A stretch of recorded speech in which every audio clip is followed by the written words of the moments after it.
Call the meeting to order. Please stand for the Pledge of Allegiance. I pledge allegiance to the flag of the United States of America and to the republic for which it stands, one nation, under God, indivisible, with liberty and justice for all.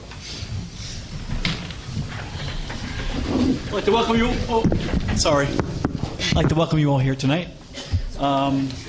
Pursuant to the Open Public Meetings Act. Oh, should we do roll call first? No. Okay. Pursuant to the Open Public Meetings Act of Chapter 231, Public Laws of 1975, this meeting has been duly advertised in Ann Arbor Park Press, issue of May 3rd, 2012. All municipal clerks of the townships and boroughs within the Regional High School District have been duly notified, and requirements of posting of notices have been met. Minutes approved. None. Communications on file in the Board Secretary's office. The Superintendent's report. I am going to open up over there. Okay.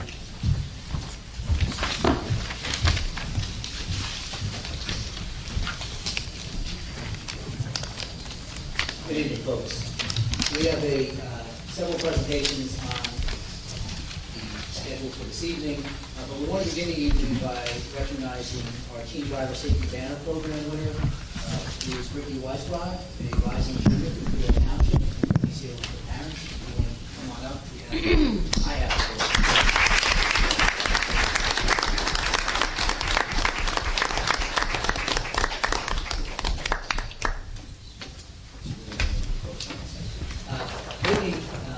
if you know, each year we have a fairly innovative program here for our driver safety program in terms of how seniors are granted parking spaces. So one of the things that we do is that any senior who applies for a parking space, they have to, and their parents have to go through a driver safety program first before they're issued a parking space.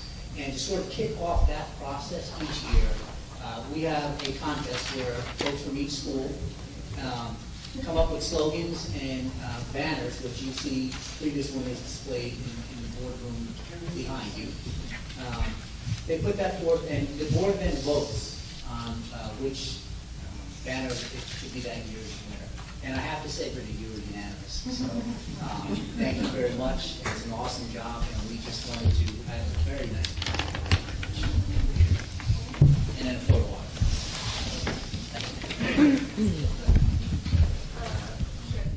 The Old Township High School, Brittany Weisbrod.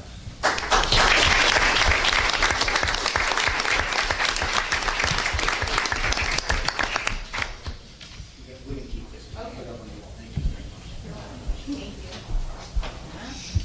much. Nice. Yep. Anything else to do with text messaging? Congratulations, son. Let me give Good Mrs. job. Weisbrod here for a... Yep. Photo op. Nicole, can you come with the banner? So you can...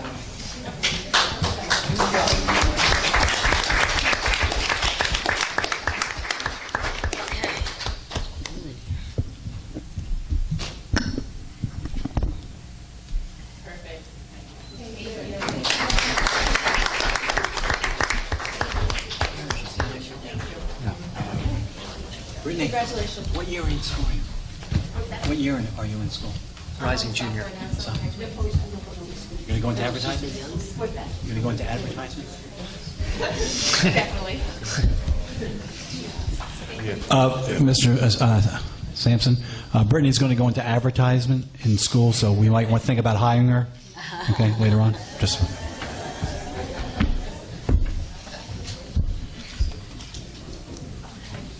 We have as I've noted at previous several board meetings, there are a couple significant issues that all public schools are grappling with in New Jersey.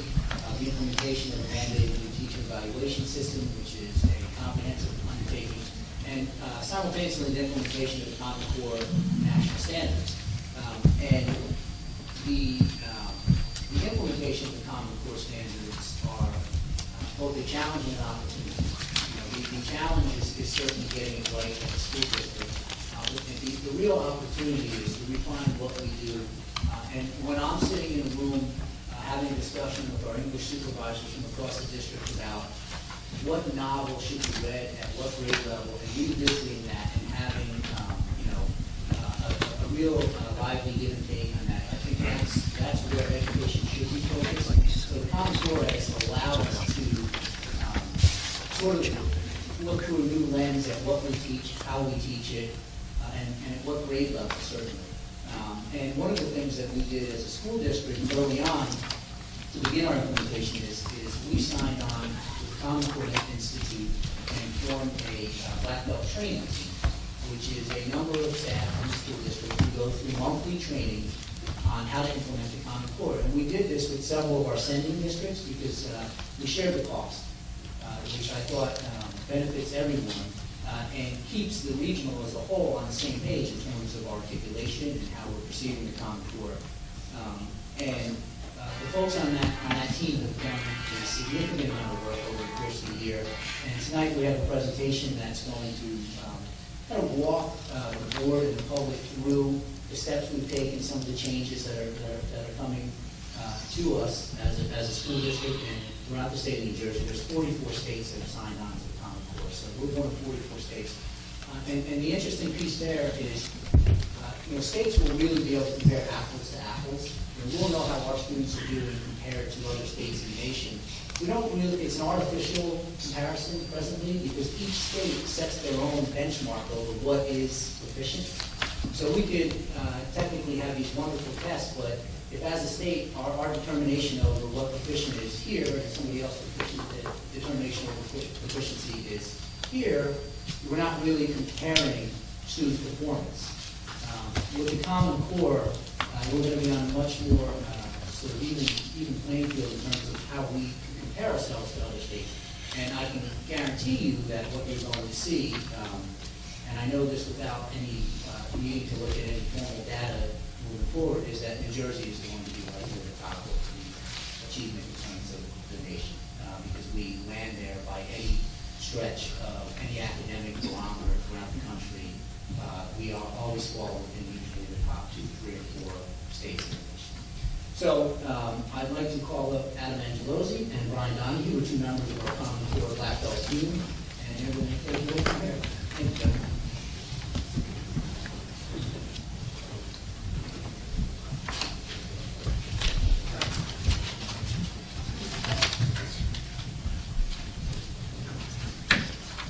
Ladies and gentlemen of the board, administrators, school staff members, and community members, good evening. Mr. Donahue and I have prepared a presentation addressing just what the Common Core standards are, what they look like in action, and how we as a school district are moving forward in implementing them.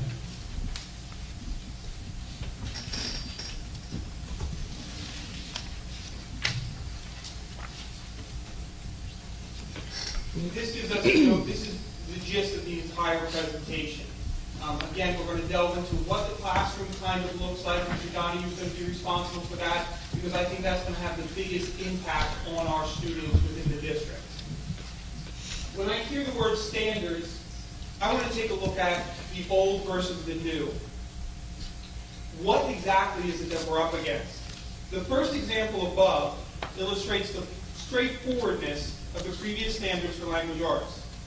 The 2008 standards called for students to interpret and utilize common contextual features, paragraphs, glossaries, charts, diagrams, things we're all used to seeing in informational text. The Common Core standards want students to go a few steps further, many steps further. Analyze, determine, summarize, and explain complex components of text. Over and over again, as we've looked at these Common Core standards, the one word that pops up is complex. Whether it's mathematical or language arts, they want us to understand complex textual information.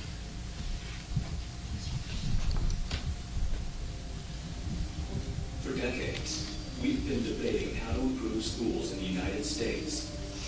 This has been born from a realization that, in an ever-changing world, our students need better knowledge and tools to prepare them to compete in the global economy. In math, science, and reading, our students haven't been keeping pace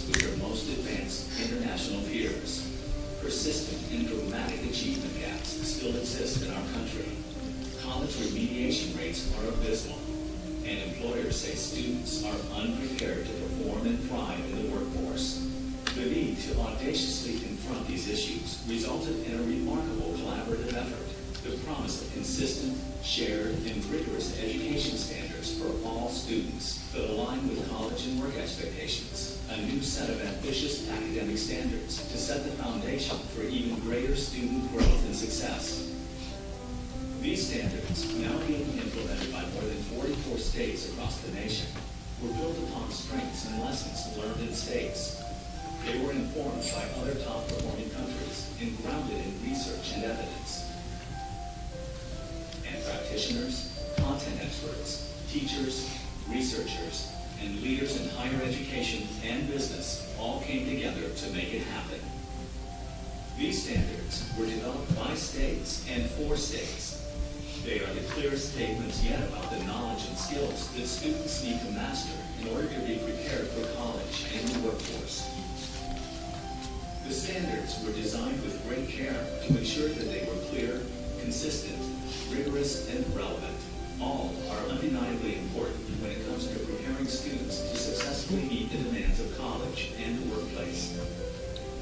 Thanks to the unprecedented collaboration among states, young people, regardless of their background or where they live, will be taught to standards that, once mastered, will have prepared them for college and career success. The vignettes that follow explain the standards in far greater depth. Standards writers walk us through how the standards came to be, who was involved, and the aspirations the standards set for all students. Take a glimpse into the promise of these standards as states do the hard work of implementing them with fidelity and care. Use what you hear to start engaging conversations, stimulate creativity in the classroom, help align expectations, and get communities involved. Find out why state standards are far from common.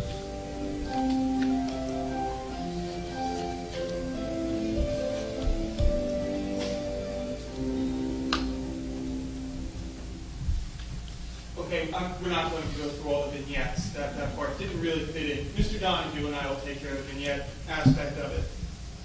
This video came to us from the Hunt Institute, who were partners in developing the Common Cores along with multiple other agencies. And the production value was a lot better than either Mr. Donahue and I could have put together.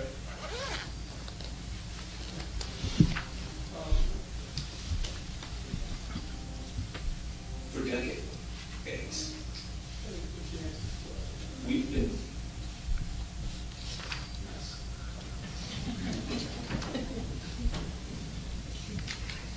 The Common Core standards exemplify the shift in knowledge and skills that students need to be successful in college and the workforce.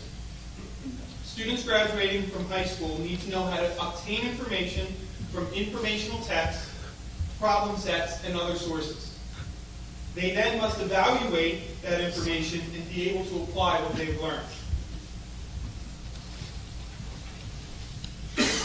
This is one of the more kind of fascinating slides. People tend to think this could be a new fad when you talk to people out there.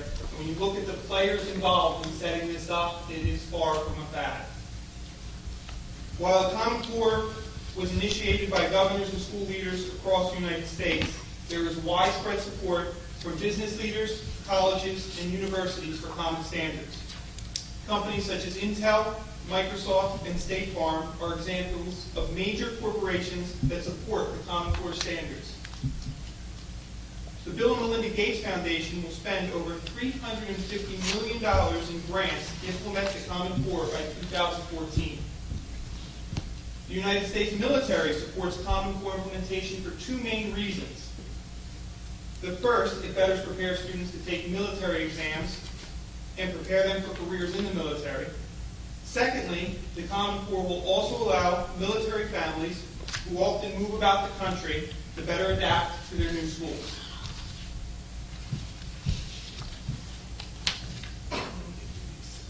Here are the major principles behind the Common Core thus far. Just to let everyone know, the standards are really only there in language and mathematics. Science, there's some draft documents out there, and social studies isn't too far behind. So here are the major principles to date. All academic departments will be involved in the Increase in Text Complexity initiative. In order to help prepare our students for college and careers, teachers must include content-specific vocabulary embedded in the articles, directions, questions, and writing passages that our students are studying. The emphasis must be placed on the students' ability to improve their understanding of content. This is where it gets real interesting. The challenge of students reading at higher academic levels is through vocabulary acquisition. Students gain vocabulary through oral and written communication. Common Core focuses on the acquisition and development of academic and domain-specific vocabulary. Academic vocabulary are the subtle or precise ways to say relatively simple things. For example, saying amble instead of wolf.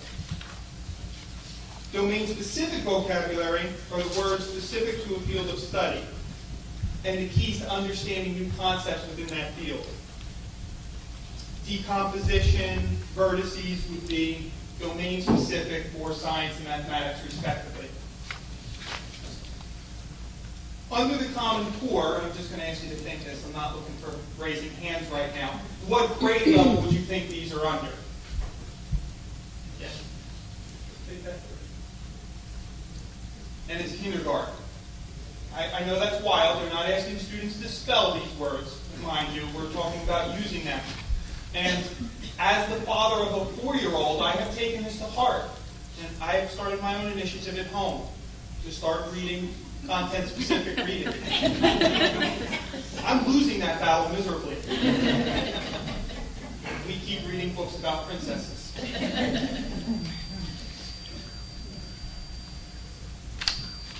The point is that it's showing, this is a big illustration, why kindergarten, where we're a high school district. It's a big illustration of the shift in knowledge that we're looking for. And again, they're talking about using these words with the students, not that they could take a vocabulary test, but that they're commonly used in the classroom. Moving forward, and this is the part I kind of really like. This is a math example from kindergarten. We're probably all used to remember seeing this in younger grades. And this is a memorization type of problem, what we would call the knowledge level on Bloom's taxonomy. It has students just kind of regurgitate information. And one of the focuses of the Common Core standards is the focus on conceptual mathematical understanding. There's no conceptual mathematical understanding in this problem. Although you do need the prior knowledge, it's not really an exemplar of a concept. This problem, on the other hand, is quite a doozy. If you just take a moment to kind of soak that in a little bit.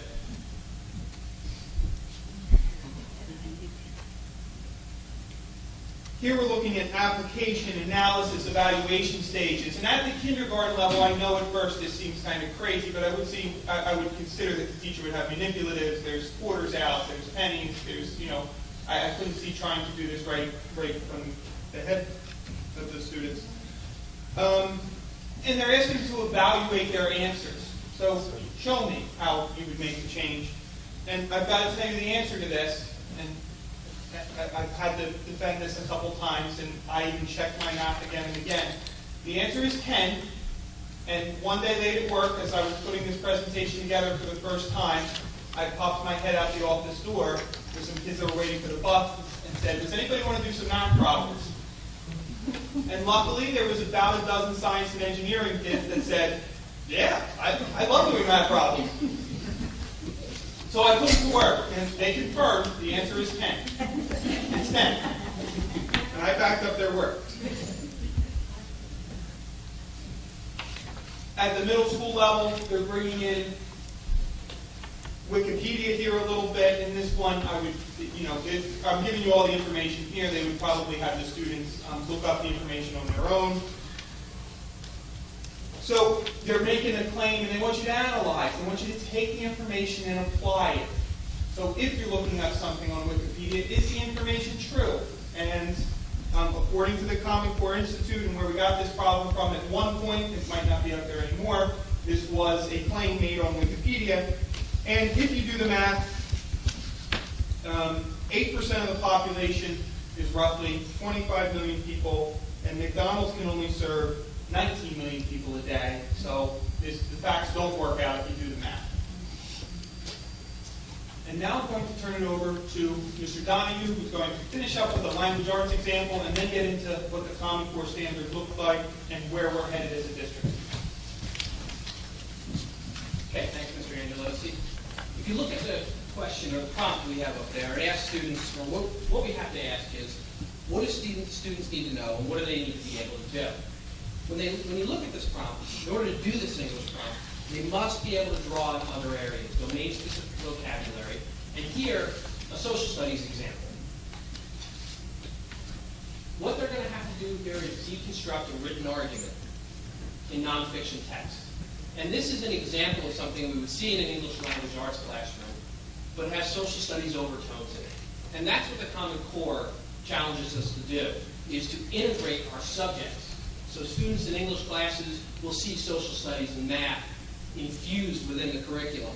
And here it achieves two standards under the Common Core: the English standards and also the literacy standards for social studies. So, the capacities of a college and career-ready individual. What are they? What are those students able to do? Well, when the Common Core is implemented in 2014, going forward, our students, when they graduate, will be more ready to go into college and to actually go into careers and be able to contribute right away. They're going to be able to think at a higher level of cognitive demand. They're going to be able to problem solve. They're going to be able to think logically. They're going to have the tools they need to contribute right away. And these tools and these characteristics, if you look at this slide, one thing should jump out at you. These are characteristics of leaders. These are characteristics of successful people. And that's our goal, 100% of our students to be successful when they leave us in high school and move on to colleges and careers. What will the students be asked to do in our classroom? Well, it's going to change. In mathematics, for example, answers no longer are the product. They are part of the process. They are not the destination. They are the product that we are looking for is how we get there.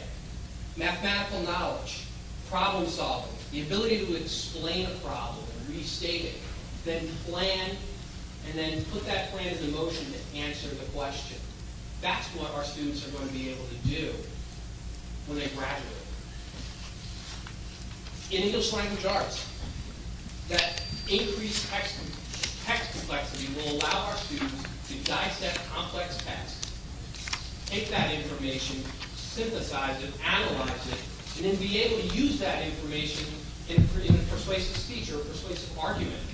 That's what our students need to be able to do to be successful when they go to college, to be successful in their careers. And I know we probably have a lot of business people sitting in the audience today, and you know that when you go in and make that sales pitch, that you have to be persuasive. You have to be able to take the attributes of your product and be able to sell it to your clients. This is an example. Who is the greatest Yankee home run hitter? I'm Trudy Denton. I teach at Staples High School in Westport, Connecticut. You're asked to create a baseball dream team for your fantasy baseball team. The last spot you have to fill has to include a great home run hitter. So what I want you to do is study the following home run records for these 4 New York Yankee greats. Which player is the greatest home run hitter? Why did you choose this player? And in order to come to your conclusion, you might want to use graphs and statistics to support your choice. Then, after you identify the greatest, you need to rank the 4 players and describe the rationale for the ranking. How can you look at this data and decide who's the best home run hitter? But the point of the lesson really was to give students the experience in comparing and analyzing distributions using graphical displays.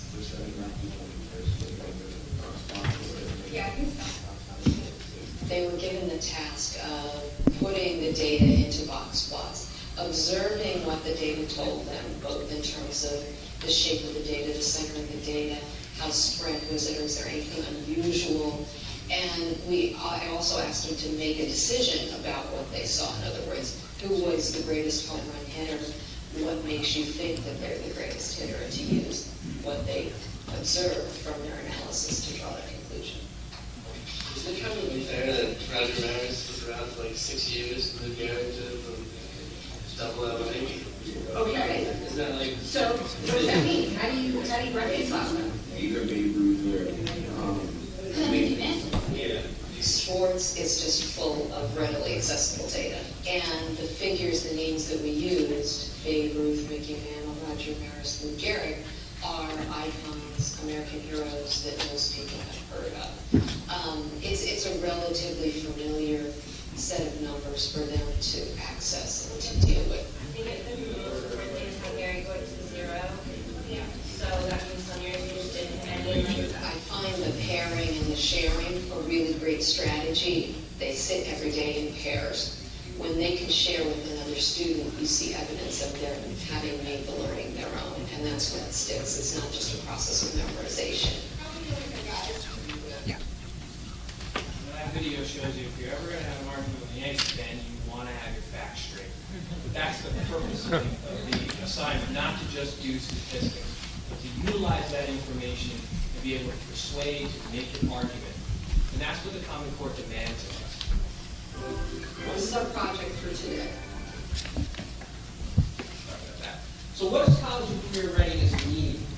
College and career ready students have the capacity to adapt to their new environment with more confidence, allowing them to be more successful in the future as they move into careers or into their college of choice. So how does this fit in with what we're already doing and what preparations we've made in the Freehold Regional High School District? Well, we've known about this for a while. Freehold Regional has prepared probably better than most school districts in the area for the implementation of the Common Core, and I can say that with a lot of confidence. Over the years, we have done quite a bit of different types of curriculum initiatives, differentiation, our different PLC-driven teacher workshops, all of these things designed and funneled into implementing the Common Core. We've also been watching state initiatives. We know that the teacher evaluation system is coming down the pike, and a lot of those evaluations will be tied to how our students do with these standards.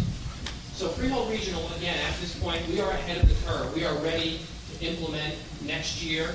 As we begin, our teachers will start implementing Common Core skills, the first one being the skill of close reading. So if you look at this diagram, how we've kind of built this, Freehold Regional has done it based on a pyramid almost. If you look at a pyramid only stands because of its base being strong. And we've built from the ground up to make this initiative go and to make it successful so our teachers are comfortable implementing it and so our students can achieve their maximum potential. So as Mr. Sampson talked to you before about the Black Belt team, we've trained the district leadership who in turn have trained the teachers in their building and the teacher leaders in their building. And through our local and district level professional development teams, we have begun intensive training of our staff. And at the very apex of that pyramid is instruction. And as we move forward, we are continually in a feedback loop, gathering information from our teachers to see what they need, what their capacity to implement the Common Core is, and what they need going forward.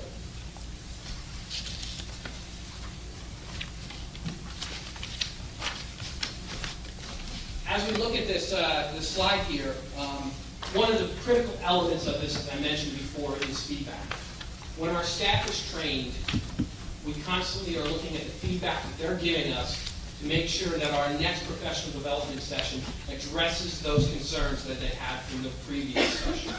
So we are continually looking at the data, assessing where we are and where we need to move forward to.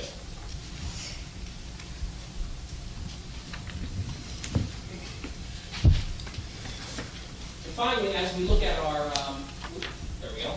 It's kind of just a visual representation of where we are at this point. This process started back in November of 2011 with our Common Core Black Belt team. As we moved forward over the winter, we began training our building administrators, our key teachers, our teacher leaders We began in March turnkeying these presentations to our staff. At the time, we still continue to collect data which informs our process moving forward. And our teachers this spring were trained in the skill of close reading. That skill will be implemented in the fall for all of our students across all curriculum areas. And as we move forward, we will continue to look at the data to see where our teachers are and assess where our students are to address our concerns as we go through. Well, sorry if I missed that last slide, but as we move forward, the district is well prepared to handle these challenges, and we're excited about where we're going with this. So, thank you very much for your attention, and have a good evening.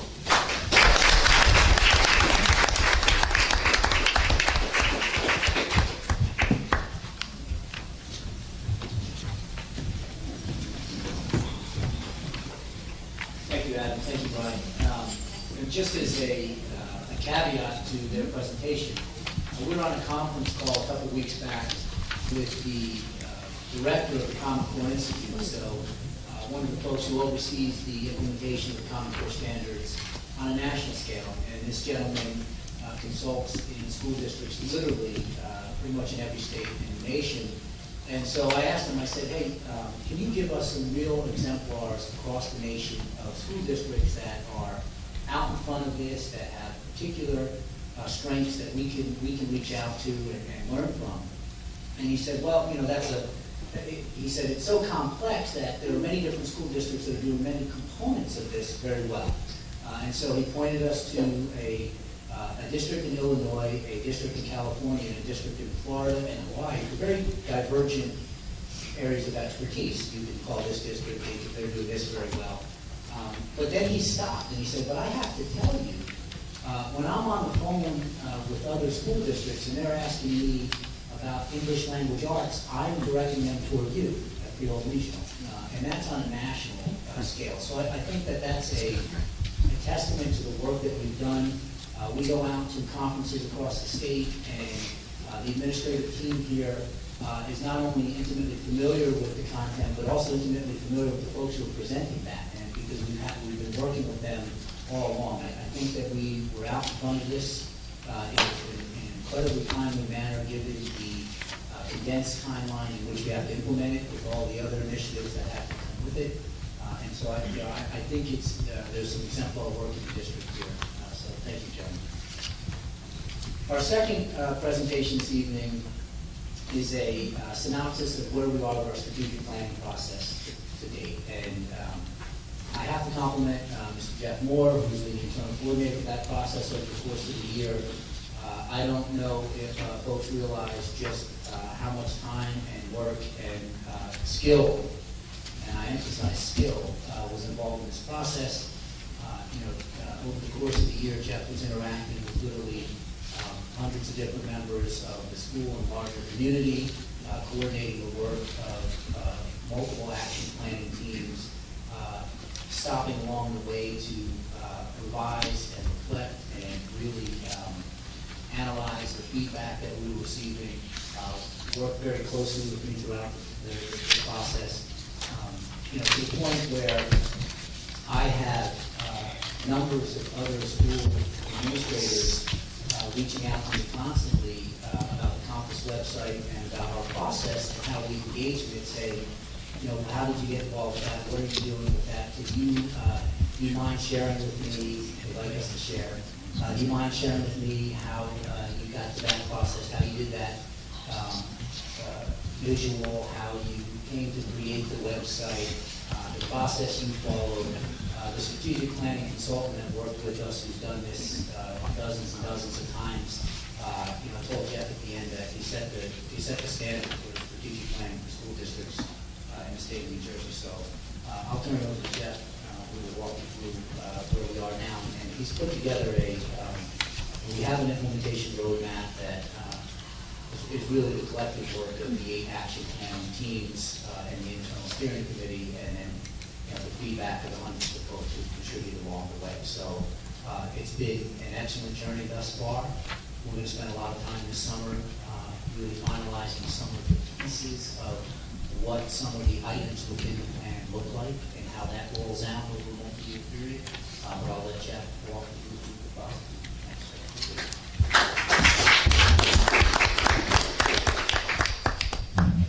Swapping out a presentation of college and workplace readiness skills.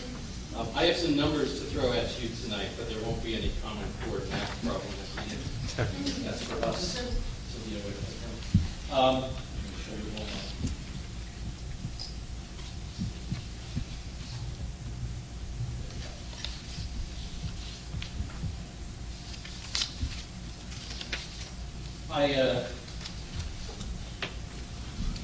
I'm going to do an awful lot of thanking tonight. I have to first thank the board and Mr. Sampson for this opportunity, not only to present with this update on the strategic plan. I think it's my third update before the board, but I've been sort of on the road with this all year, so it feels like second nature to talk about it now. But also for the opportunity to lead in this effort and coordinate this effort, and just for the opportunity to have some of the professional conversation that we had in this process. And I will say, and have said many times, that this has been some of the richest and some of the deepest professional conversation I've ever had in my career as an educator. It was that reflective of a process, and I think in the long run will be that impactful for the district. It's just been an amazing opportunity, and so I thank everyone for that, not just for the opportunity, but for the engagement and the conversation that this represented as well. So tonight, I just want to go over a couple of things, where we are, where we were, and where we're headed over the next several months, with what is ultimately a 5-year plan, but just a snapshot of what's happening now. This is the mission, of course, that the board adopted back in December, and forming this mission was really the first public act of this plan. The steering committee developed this mission out of some feedback from the Community Relations Committee and quite a bit of conversation. Blood, sweat, and tears, I think I described those 2.5 days as we worked here to develop this mission statement and all of the framework items that go on underneath it. One of those things, however, or a set of those things, 3 objectives. We have our mission, we have 3 objectives underneath it. A lot of attention was spent in other corners of this framework. We have 8 strategies, we have all these results statements, we have these action plans, but I wanted to focus on these 3 objectives here tonight because they became really central to the action planning that's been happening over the past couple of months. All of the measurements, all of the things that we're going to count, that we're going to look at, and we're going to analyze, all of the questions that we raise about whether initiatives are working or not, are going to have to pass through one or more of these 3 objectives in order to prove their muster, in order to show us that we're on the right track. So these become funnels for everything that we're doing. And so if we can't frame something that we're doing over the next 5 years, this is a 5-year plan, if we can't frame something that we're doing in one of these ways, then we have to begin to ask serious questions about whether or not we're doing the right thing. And that was something that began to come clear from the earliest days of the plan as the Community Relations Committee looked at our old mission, as the steering committee, the 30 on the steering committee, began to break that mission out into new missions and frameworks for us. And as the action planning team, the 110 or so folks on the action planning teams began to set specific steps onto paper for us. So everything comes down now to these 3 objectives, and they've gotten sort of short shrift to this point, but now they become very central to the effort because they become the means by which we measure. So we are now, after really a whole school year of working in this enormous structure to develop a plan, we now have our implementation roadmap, which has been presented to the board this past week and which will begin to make its way onto our public website. And I'll show you how that will look very soon over the summer. So we have kind of working from the lowest, the most detailed level up to the top. We have 32 action plans to implement over the next 5 years in this implementation roadmap. Those 32 action plans divide under 8 separate strategies.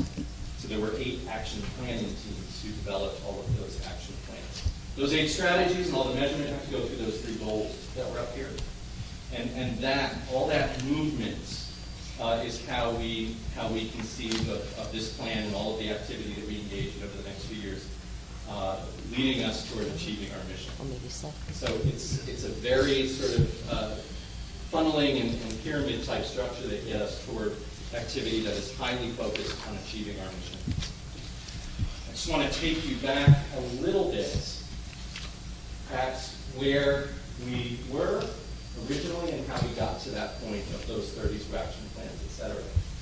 So this has been presented to the board before. This is the original timeline that we developed way back in the beginning of the school year. And we sped through some areas, slowed down on some others, but we hit our milestones along the way at every step. So the feedback took longer than we anticipated, which left us a little, we had to move quickly through organizing the planning, but we were able to grant enough time for the planning phase to really come out with some deep and detailed planning. So here, in the beginning, the Community Relations Committee met and examined our existing mission, and they identified three visionary strands out of our prior mission statement. Comprehensive educational program was in our mission statement. A supportive environment was a key phrase in our mission statement, and lifelong learning. These were three key ideas in our former mission statement, and the Community Relations Committee identified those three phrases as sort of the visionary pieces that really needed to continue as we move forward. In early November, 30 district staff members met for 2.5 days in this room to digest feedback from the Community Relations Committee and really hammer out a new mission statement, goals, and ended up being 8 strategies to inform our planning moving forward. We took that framework, that mission statement, the 3 objectives that we saw earlier, those 8 strategies, those 8 ways by which we plan to operate in order to meet our mission. We put those out onto a new website, the Compass website, and invited the Community Relations Committee to provide some feedback, and also invited the world at large to come on in and let us know what they thought. Through email and all the manners of methods of contacting folks, former students, parents, community members, business, and government leaders throughout the region, we ended up with nearly 700 people coming into our website and providing some form of feedback.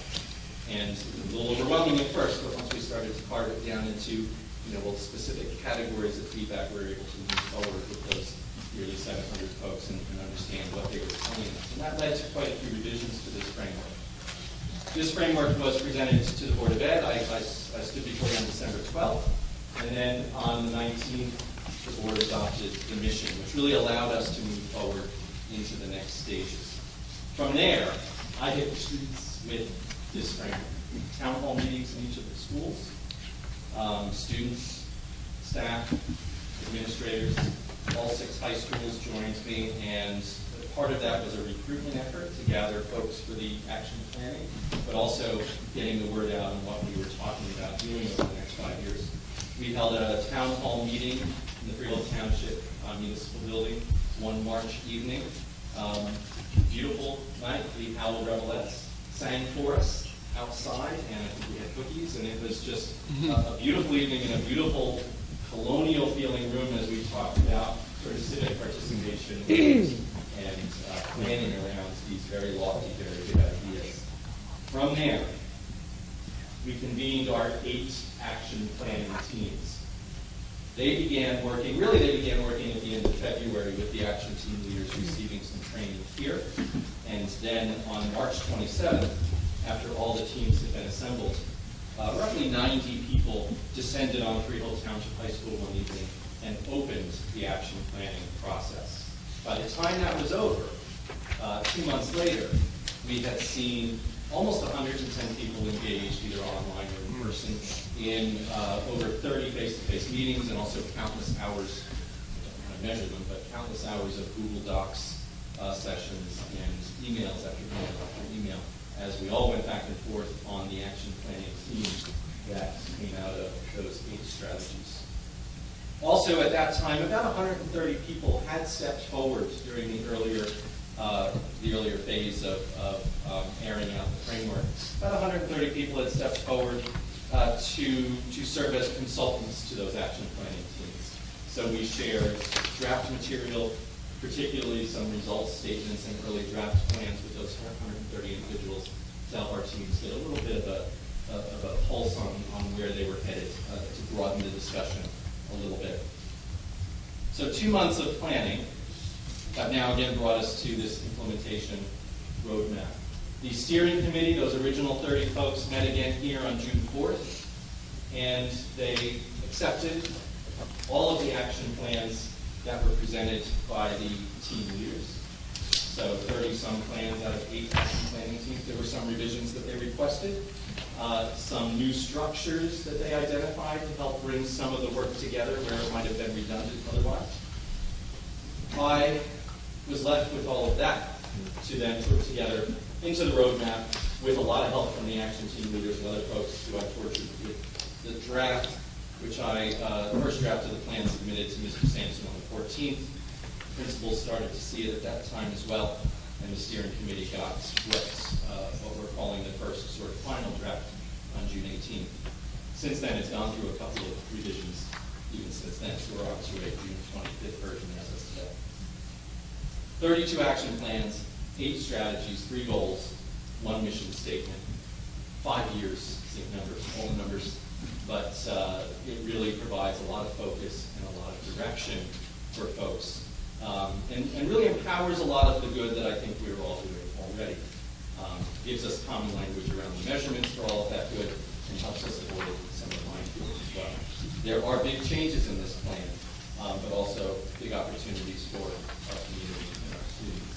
To show you a little bit about how the implementation framework comes together, here is one of the strategies, strategy number 2 up top. So that was one of our 8 strategies. And the action planning team identified 3 results under that strategy. So these are the 3 things over the next 5 years under that strategy that the action planning team decided would be things for us to tackle. And you can see along the left-hand side, there's some calendaring going on there, where we are implementing some things in some years. Other years, there's orange, where the implementation may have to wait for some other plan somewhere else to complete, so there's dependency and interconnectivity between these plans. That was something that took a while to flesh out. Separate teams bringing together their plans. That was quite a feat to get that all speaking to each other in the framework. And then there are years of measurement and revision. So this is just one of the strategies. Numbers of plans beneath each strategy vary between 3 to 6 perhaps, but again, 32 total. One of the actual plans looks like this. So under one of those results statements, one of those 3 results statements, we have here the implementation of a new teacher evaluation system. Something we have to do anyway, as Mr. Sampson mentioned, common core teacher evaluation. So we're building these big mandated initiatives into our plan so that they can exist within the same framework as all of the other good that we have to do. This allows us to stage them, build them into our other structures. You can see there's an initiative framework that will be developed through this plan that will help govern all of the new initiatives that we introduce. So new initiatives in this district will follow a formula that will be developed through the implementation of this plan. And you can see here too what Mr. Angelosi and Mr. Donahue mentioned, a feedback loop. All of our plans strive to create a cycle of we're going to measure, we're going to learn from that data, we're going to build informed by that data, and then we're going to implement. And we're going to come around and we're going to measure again. We're going to go around and around, continuing. Number 8, lather, rinse, repeat, return to step 3 at the opening of each school year to measure again and implement again. So a continuous cycle, a cycle of continuous improvement as we continue to grow through these implementations. The website will be the place, and this is a mock-up here over the summer. This material will start to move on to the Compass website. The website will be the place where we publicize and make clear and transparent all of the results from this process. So here we have The plan and implementation, there are 8 tabs there, so there will be a tab for each of our 8 strategies. We're under strategy number 2 here. Strategy number 2 has 3 results statements. We're looking at the second one. There's a little narrative that describes those steps that you just saw. The district will convene a district advisory committee, etc. Little blurb to explain what's in the plan. The circle will very simply say, after we've analyzed data, is there to very simply say, green, we're on track, yellow, we're delayed, red, we're off track. And that will be based on data that comes out of those evaluations. So as we gather data, this little bar graph or something similar will appear below there that you can click on and see the data that we are presenting as evidence of our green, yellow, or red light. So I'm being optimistic that this will be on track. So as you see this, with a green light, you'll be able to click on that bar graph and see the measurements that are mentioned in the plan. Things like teacher evaluation surveys, data from the teacher evaluation system, professional learning surveys to show whether or not teachers have sort of digested the new evaluation system. That will be the kind of data that you see there.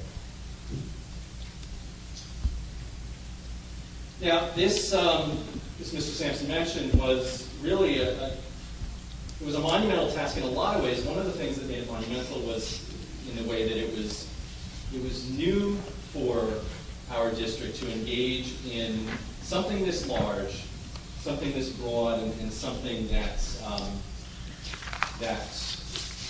really was built from feedback from the very first day that it launched. Hundreds of folks are involved. I'm proud of all of the work that they did, and I am deeply indebted, and as I've said over and over again, deeply indebted to all of them for the conversations that they afforded to me through this process. The folks involved took it very, very seriously and have really nothing but the best interests of the district in mind, and really through this process developed a really clear and common vision about what this place could and ought to be. And their planning together really presents a future for us that is audacious, ambitious, and in those ways exactly what the steering committee was charged to produce, a plan to really distinguish us, to make us great, to make us excellent, and to put us at the top of the heap. The steering committee, when they met on June 4th, I spoke to them, and in my opening remarks, as I started to lay out for them with our consultant the sort of day ahead of hearing all of the action plans and having to approve them or send them back for revision, I was wrestling a bit with this notion that this project never ends. So it's a, okay, the plan's done, and we're very proud of it, but the next step, of course, we have to implement. Okay? And it was a daunting sort of, got up that morning and it hit me like a ton of bricks that now the next thing to do is to make it happen. But reading throughout the plan, one of the things that the plan really talks about is students and lifelong learning, and it struck us as we were talking about it that morning as a group that really lifelong learning is a journey that never ends, and it's something that as folks engage in lifelong learning about something they're passionate about, they don't want that to end ever, and they fight the end of that at all costs. So we see this plan as a way to model organizational learning, long-term, lifelong organizational learning that the organization fights at all costs to keep from ever ceasing. So it really needs to be this journey that never ends. So in 5 years, we'll be wrapping up all the data and seeing, what are the next 5 years? What goals come next? What mountains do we need to climb next? So we're at peace with that notion of it never ending, despite all the heavy lifting that got us there. The word compass, we called it compass from the very earliest days. The strategic planning process became quite a mouthful at the beginning of this process, and we started to just call it compass. The website is called Compass. Compass is Untitled Plan. And we think that is apropos. This process has really clarified our course. It's really shown direction, and I think over the implementation brings us closer toward facing true north together than I think we've been as a district in a very long time. I'm very proud and very pleased to have been part of this, and again, thank the board and the community and the teachers and the hundreds of folks who I was able to interact with for the thoughts and just the reward of the professional conversation that this represented. And we all look forward to implementing the great ideas that are here.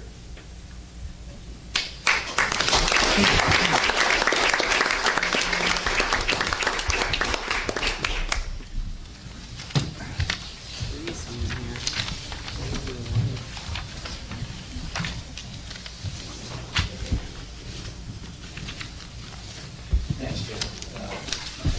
There's a couple other things that are embedded in that plan that I think are unique to the districts, and two in particular. One of the things that school districts don't typically know how to do is to stop doing something. So one of the first things that we did as an administrative team when I began here over a year ago was to sort of throw all the ongoing district initiatives up on the wall and to begin to categorize them and to take a look at why some of those initiatives were in place. And there was a point to that. The point was to really look and see, well, what are the things that are truly necessary? What are the things that are really sustaining the district? So embedded in this strategic planning process is a protocol for strategic abandonment, how to evaluate ongoing initiatives, how to make sure that if they're not serving their initial purpose, or they're no longer relevant, or they're no longer appropriate for the school needs, that you let them go at a certain point in time. The educational community, for some reason, has difficulty doing that. Things roll out, people change, and somebody says, well, why are we doing that? Somebody else says, oh, well, the guy that was here a couple of years ago liked it, and we've just been doing it ever since, and that's an oversimplification, but it's a problem that has real concerns when there are competing interests and when resources are tighter and where accountability is raised. Our job over the next couple of years and over the past few years, I would argue, has grown as public school leaders increasingly complex, coupled with increasing accountability. And making sure that we're on the path to navigate that is real difficult work. So, Jeff did a phenomenal job. The folks that were involved in the process were just exceptional. We had so many great conversations. I had the opportunity to just go in and out of a number of conversations with strategic planning teams, the steering committee, and from start to finish. It's what a school community should be talking about. So I hope that this helps us stay on course.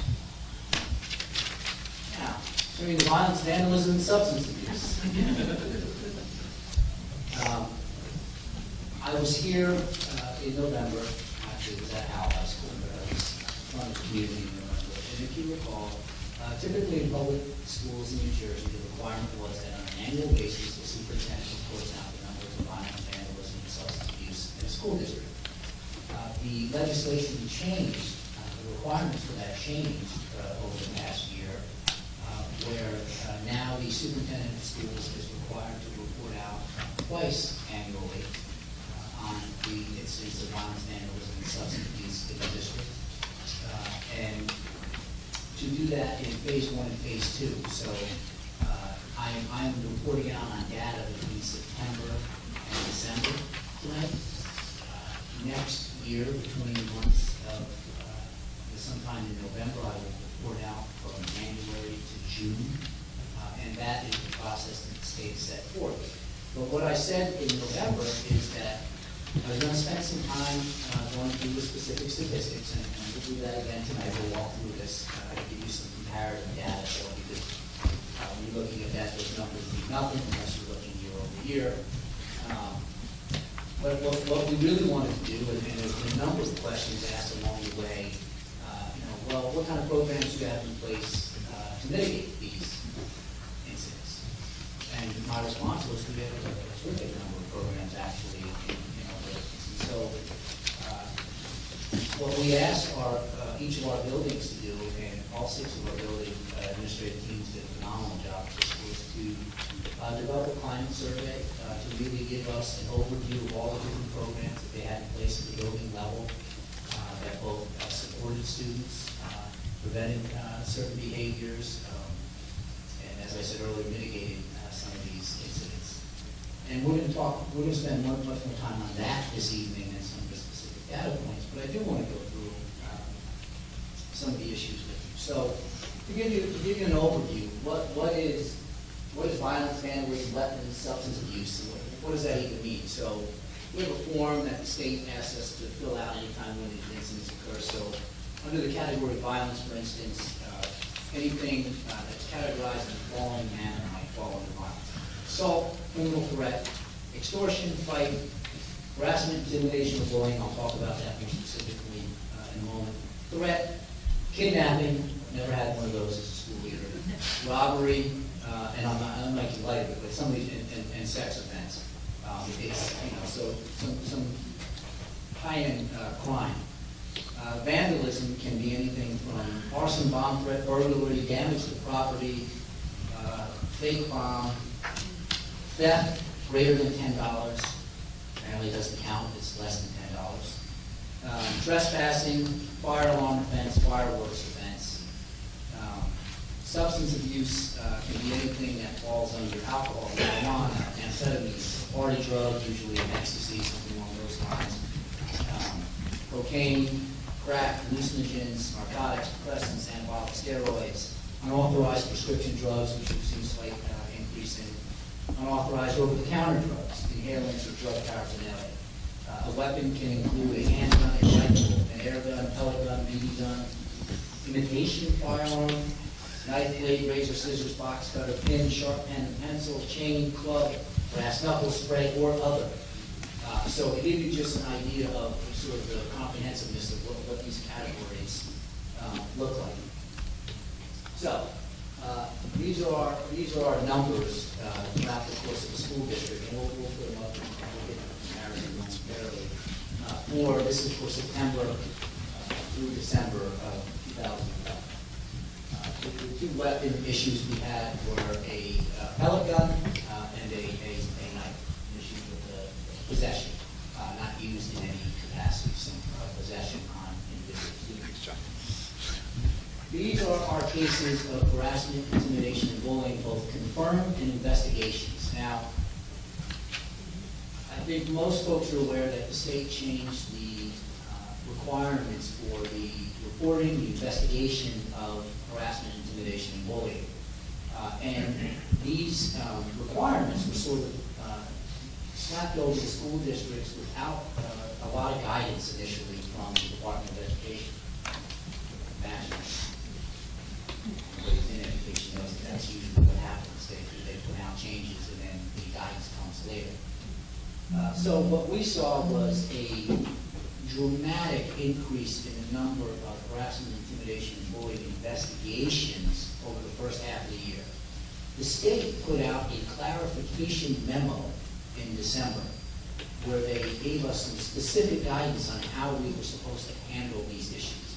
And so we've gone from 186 investigations in this phase only related to PIB. Now, of those 186 investigations, 16 were confirmed PIB cases. Now, that doesn't mean there wasn't conflict, but it was not harassment, intimidation, or bullying. It might have been an argument, it might have been something else. What we've seen in the second half of the year is a precipitous drop in the number of those investigations as our anti-bullying specialists had specific guidance to work from. Our building administrators learned the ins and outs of the state legislation and what the state was requiring. In addition, we did also, this was an unfunded mandate. This was ruled an unfunded mandate from the state. And the governor made some changes and allocated about $1 million statewide for folks to apply to help offset some costs in terms of time and things of that nature. And the Creole Regional High School District followed through with that grant application apply, and we received approximately $5,000 for that. And you can see building by building the total, and the distinguishing characteristic that marked a HIB case. So this is the year-over-year comparison. We anticipated a slight increase in the number of incidents this year, given the new HIB legislation. Where we are for comparative purposes from this base, so let's compare apples to apples. For this period of 2011, we had 114 total incidents. We had in 2010, 98, and in 2009, 100. So, a slight increase of those 14 or so additional incidents, 6 of them are HIB related. So, what I asked Dr. Hazel to do this evening was to convene a number of the folks who deal most directly with a number of these issues in our school buildings. She's going to walk you through with those folks over the course of the evening. Jeremy Bob and then Kathy and Draco. Everybody else? Okay. Jeremy and Kathy will carry the load. But I'll turn it over to Dr. Hazel at this point.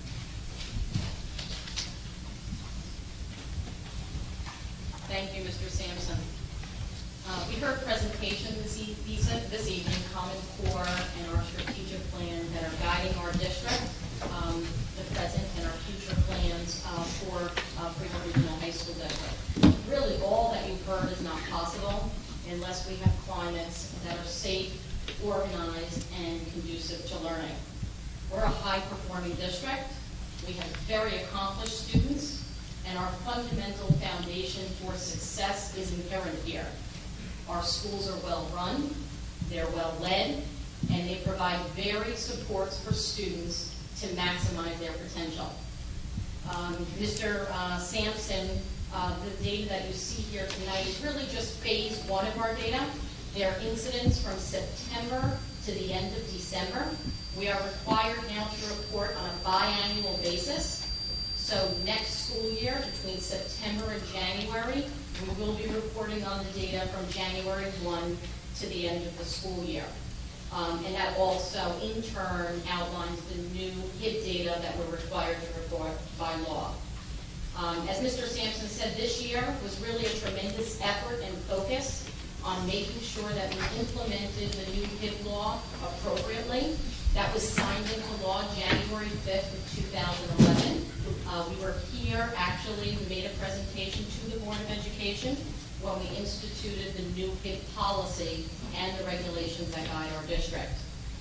We worked together with all of the administrators to put together our investigation procedures, all of the forms and documentation that would be required at the school.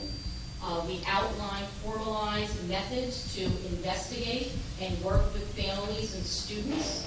There was extensive professional development and training that transpired at the onset of the school year. All of our principals, staff developed and trained all of our key personnel in the district, as well as all of our teachers. In December of 2011, as Mr. Sampson stated, the State Department did come out with a clarification document. The name of that document is the Guidance for Schools on Implementing the Anti-Bullying Bill of Rights. And really what this document did was assist school districts in clearly understanding what the definition of harassment, intimidation, and bullying is. That framed for us what would really constitute a HIB incident.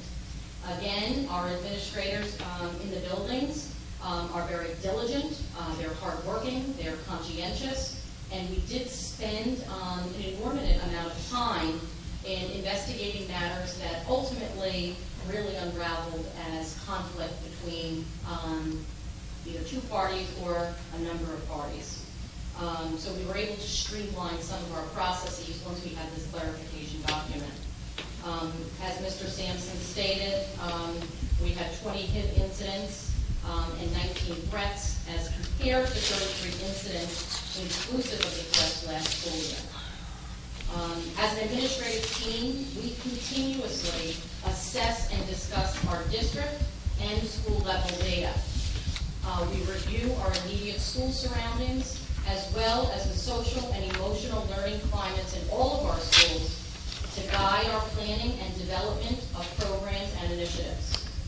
We have high expectations for our students that is continually communicated and enforced in our schools. Each school is responsible and was responsible this school year to maintain a climate survey that was presented to each board member. Each principal clearly outlined and delineated what proactive programs and initiatives and programs were instituted in their schools, not just for him, but in order to promote a positive school climate in their building. Those reports are very extensive, and it really is a testament to the leadership in our school buildings and how well our buildings are run. In addition to the data analysis this evening that you were presented with, as Mr. Sampson promised, the presentation will provide a summary of our district's proactive steps. When you see these incidents, we're not a district that reacts, we're always a step ahead. And we do that through prevention and intervention to support our students, our families, and our staff. And in turn also to aid us in reducing the number of incidents in our district for violence, vandalism, and substance abuse. I am proud and pleased to work with outstanding principals and assistant principals and support staff in our buildings that work with Mr. Sampson and myself on a daily basis. Tonight we have two speakers, and Ms. Andraco is a SAC counselor. She's at Freehold Township High School. She's really here representing tonight all of the district SACs. She's going to focus in on the areas of implementation of programs and our means to support the social and emotional well-being of our students. The implementation of the substance abuse and alcohol prevention and education programs in our district, and the development of plans for the effective use of school and community resources to assist our students and their families. Mr. Braverman will close the presentation, and he's going to focus on areas related to school safety and promoting a positive school climate. He's going to speak to the development and the consistent application of clearly defined student code of conduct.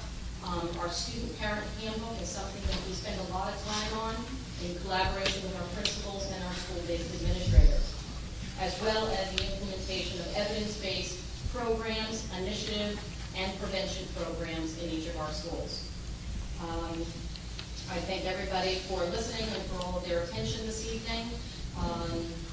And I invite to the podium Ms. Andraco, who will speak to our support programs for our students in the district.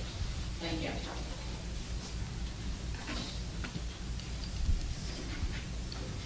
Great to be here this evening. Many people who don't know me might not know that I was the first SAC in the district. I am part of the original SACs. I started in 1989. So I have really had an opportunity to grow with the district and see programs grow, develop. Some programs we actually had to get rid of because they weren't working.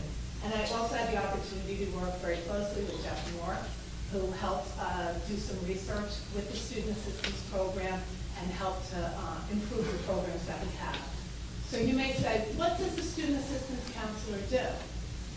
For those of you who don't know, we interview and conduct substance abuse evaluations of the students that get in trouble in school or that are having problems or issues in school that may be related to drugs and alcohol.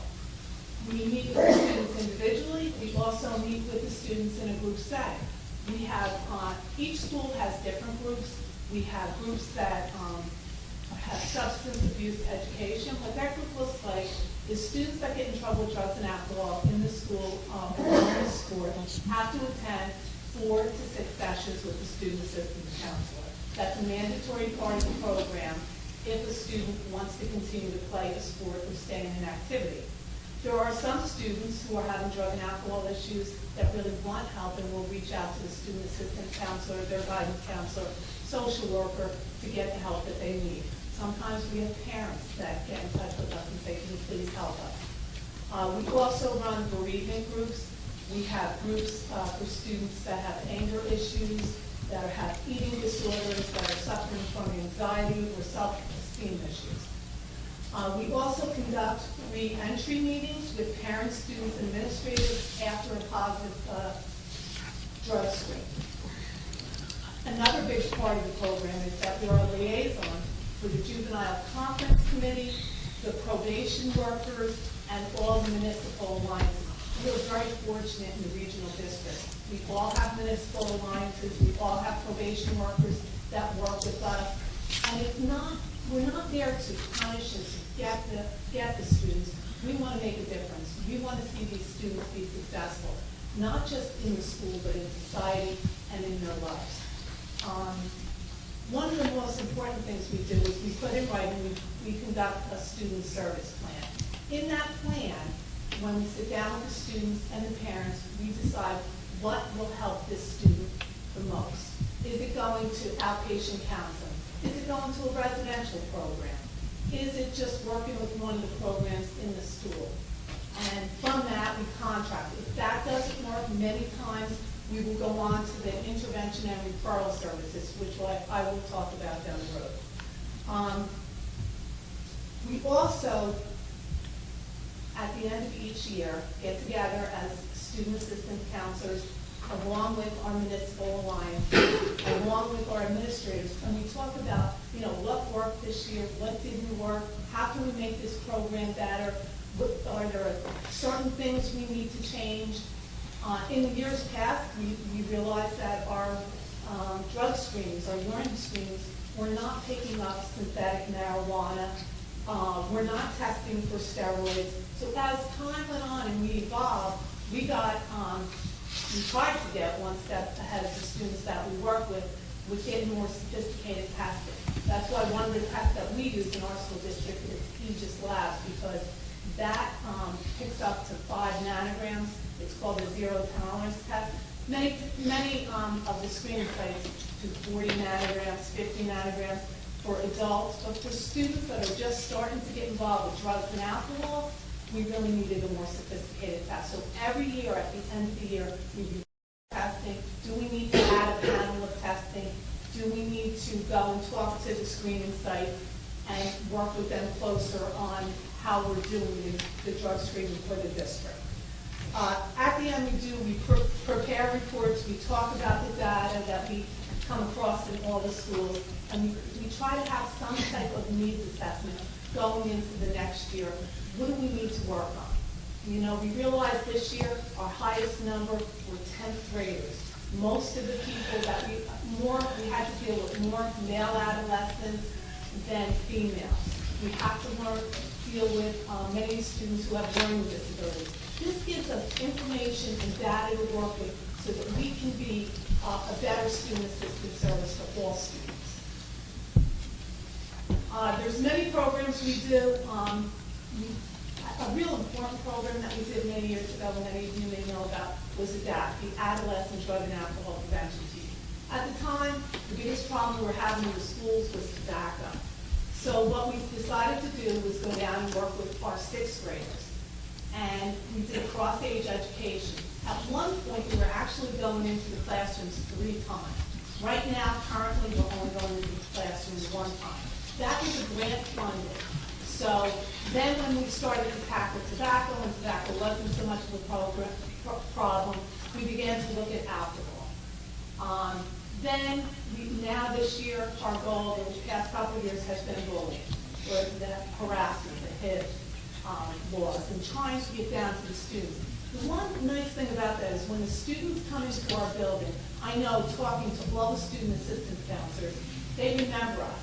They remember us coming in. They remember Iggy the City doing a dance. They remember some jingle. Well, and then they want to be a part of the Students Against Destructive Decision Making, or the League for Diversity, or the Peer Leadership Program. So all of these programs that we do reach out to the community, to the students in the middle school, to the Alliance, to the parents. We've done many parent programs. It's unfortunate. We try to go to the middle school. The turnout just always isn't what we would like it to be, but we do try to bring the message home to our younger people. We do many assemblies. Many of the schools have had there's steered straight, Mike Fallon, we've had Dave D'Amico, we've had the ER trauma nurses come to our school, and we've always tried to keep it current, we try to keep the information going on out to the public, to the students, to their parents, and to educators. One important thing that we started a few years ago is working with the intervention and referral services team. That is a committee of people, makes anywhere from 7 to 10 people in the school. And the members of this team, we look at the indicators of students that we work with. The problems that they have could be academic, it could be their behavior, or it could be their attendance. We sit down as a committee with the parent. We talk about different interventions, different strategies we can do, and we come up with a plan, and we try to implement. Sometimes those plans don't always work, so then we try to come up with another plan.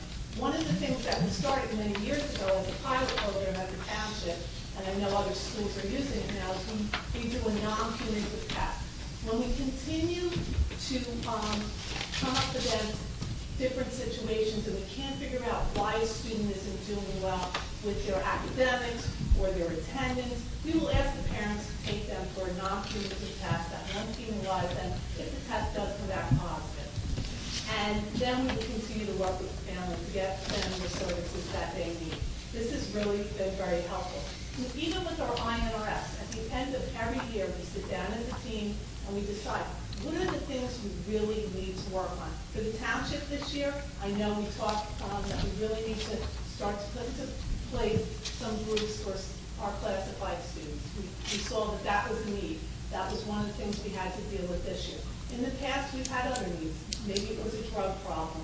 You know, maybe there was, at one point, we had a lot of eating disorders. Every year, there are different issues, and each of the school has different issues at different times. So that is the INRS, the Student Assistance Program. And the one thing I love about being in the regional district is that every year we're allowed to change things and make things better. And people all over Monmouth County and through the state are always calling us up saying, what are you doing now? It's really nice being a regional district and having monthly meetings and sitting down and talking. Schools that are isolated, that one school district, they don't always have that. So we're very fortunate to have each other to talk and to have really good administration that supports us in our programs. Thank you.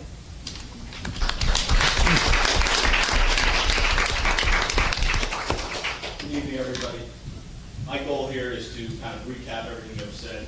A lot of it on the slide is going to be a little bit repetitive, but I just want to recap what our goal as building administrators are. And we have a charge, and our charge is, as Dr. Hazel said, to make sure that we have a safe and secure environment in our building.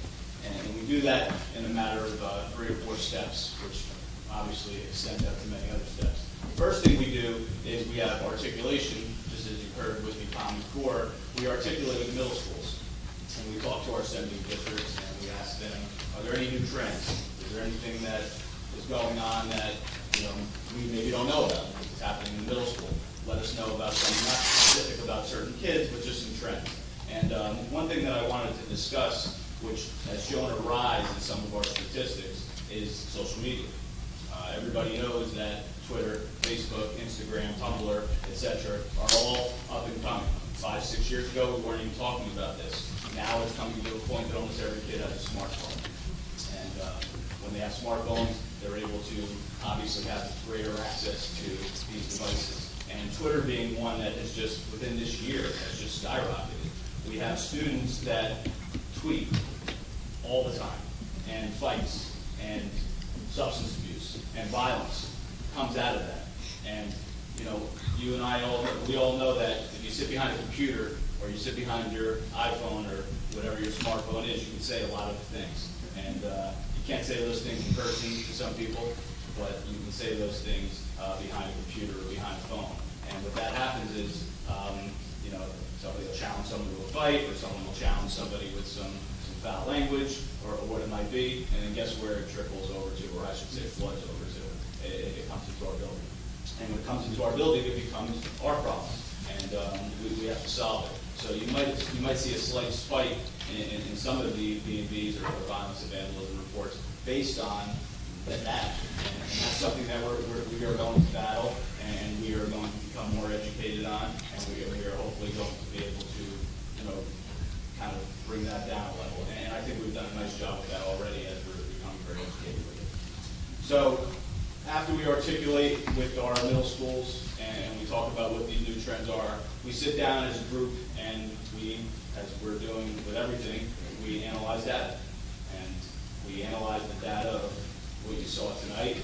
And our first component is to talk about the student parent handbook. And every year, the assistant principals, we sit down with central administration and we come up with a game plan on how we have to take the handbook and tweak it, how we have to maybe change some different things to what's going on now in our society. So we address, obviously, a very, very strong code of conduct. We hold our students to a very, very high accountability level when it comes to discipline. I know I speak for the school that I'm at. I've been at 3 schools in the district. I know all 6 schools. We are very, very firm, very consistent with our discipline. And it all comes from the student handbook and the amount of time. It's not just words. It's a very, very important Bible, so to speak, where we follow it and we expect for our students to follow it and parents. So that being said, once we have that kind of core Bible in place of how we're going to make sure things, will go about, we set up a lot of things that I know I'll be a little repetitive on that Ms. Andreka spoke about and Dr. Hazel. We set up grade meetings, and basically we call the entire freshman class down. We have an assembly, and we discuss, what we expect, and we say these are our expectations, and this is what we expect from you. And if you do this or don't do this, this is going to happen. And again, we are stern and we are firm when it comes down to if this happens, you will pay a consequence. And we think that goes over very well. So we do that with every grade at the beginning of the year and the whole assembly. We also have a lot of student-driven clubs that you've heard about, SAD that Mrs. Andreka spoke about, and we have a group of peer leaders. There's a class called Peer Leadership, and a group of these peer leaders in our building really, as you all know, the students, some of you have high schoolers here, I got a 6-year-old, she barely listens to me. Some of you have high schoolers, they don't want to hear from adults. They don't want to hear from their parents. They do hear from their peers, and we have a group of peer leaders that are trained, and they do a phenomenal job of mediation and conflict resolution. And coming from them, even not from us, but more from them, we find to be very effective. Also in the health curriculum, we address a lot of important topics that would relate to a violence or vandalism or substance abuse. We have dating violence education, which is something that's done in the 9th, 10th, 11th, and 12th grade curriculum, but more to the 9th and the 12th. We also have driver safety, which Mr. Sampson spoke about earlier in the night, where we have a whole program set up. We have different types of drugs, alcohol, chemical substance, etc. when it comes to our health curriculum. So health is a really good spot in order to educate students on right from wrong, so to speak. We do have some state-mandated weeks. In October, we always have the week which is called Anti-Violence Week, where every school in the state of New Jersey has to have an anti-violence week. That's from K to 12. And in that week, basically, we bring in guest speakers and we have activities and we build into lesson plans, all different types of information that helps with anti-violence. Really, it's focused more this year on harassment, intimidation, and bullying, as it's the new thing that the governor has brought down to us. The other week is the Week of Respect. It is brand new. This was the first year that we had it, and again, we have different activities. I'm not going to go into too much detail what those activities are. We go through that entire week and we incorporate it into the curriculum with guest speakers, assemblies, and inside the classroom. Guest speakers throughout the entire year. Again, Mrs. Andreka spoke about some of those guest speakers. Just some topics. I know she mentioned Mikey Fallon, John Morella, but some of those topics that they discuss, they talk about diversity. And that's a great, great topic that'll lead towards kind of bringing down some of our negative problems in the building. Substance abuse, we have a pre-prom assembly. Every school does that, where the day of the prom, we'll bring the students in, we'll bring a guest speaker in, we'll have a faculty member speak about just making right decisions and right choices. We train the staff, which is obviously important, as you learned from the first presentation that Adam and Brian gave, that training the staff is important. If you don't train your staff on how to deal with situations of this nature, then you're really not going to get anywhere. So we do a lot of professional development, and we train our staff. We have some community partnerships, so we also deal with the community. We deal with alliances. We deal with our police athletic leagues, our SAC. I mean, Ms. Andrika can go on forever and talk about what they do, but it's amazing. The SAC is a key component to our building. They put a great deal of time in, especially with the substance abuse, and if they are an anti-bullying specialist, they're a very, very big component of our building, and we couldn't run a building without them. The goal really is not to punish. The goal is to educate. Obviously, there's going to be consequences, but our goal is to correct behaviors. We don't discipline. Kid leaves, or student leaves the room, parent comes and picks them up, and we're done. We have to obviously have a consequence, and granted it becomes a punishment, but the goal is to then educate them on how we don't have a second offender. We don't want them to take, obviously, something that they do wrong and do it again, and that's important to us. So the goal for us is to keep a safe and positive learning environment, and we feel that we do that, and we've analyzed, obviously, all of this data, and we will continue to analyze data to get better and better. Thank you so much.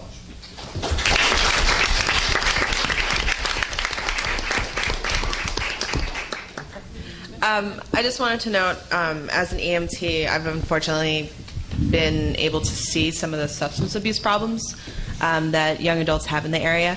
And I think as local emergency squads begin or continue to move over to electronic records, they'll be more easily able to track trends in the area. And that might be a connection that we'd want to make, especially because this is like Friday night, Saturday night, where the schools may not capture that data. We do have one thing, it's on the slide, but I didn't mention it. We do have a memorandum of agreement with the local law enforcement where they work with us on trends as well. And when we speak, some of the schools have school resource officers, and when we speak with our local enforcement and with the memorandum of agreement, they do discuss trends with us, and that does include firefighters. Ultimately, it could include EMT, and obviously it comes from the police department, but they do tell us some of those trends. So I'm assuming, actually I should say I know they do get that information from all different areas. So that is helpful. Thank you. Thank you. That was excellent. Thank you to all the presenters tonight for taking the time above and beyond to work on these presentations. I know that it was a team effort putting that presentation together as well, so much appreciated. I do have several other items just to go through briefly. I want to report out on our now official 2011-12 graduation data for the district. So total number of students that graduated this year through the regular graduation process, which means passing the HESPA and earning full credits, district-wide was 2,894. We had 57 students who graduated under the ASA process, 52 for math and 5 district-wide for language arts. Those are students that struggled with the HESPA in some capacity and passed through other means.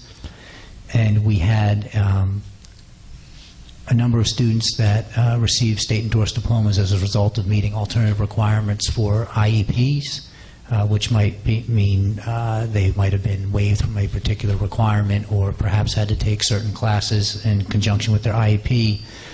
We had 151 students in district that graduated under those requirements and 29 out-of-district students that graduated under those requirements.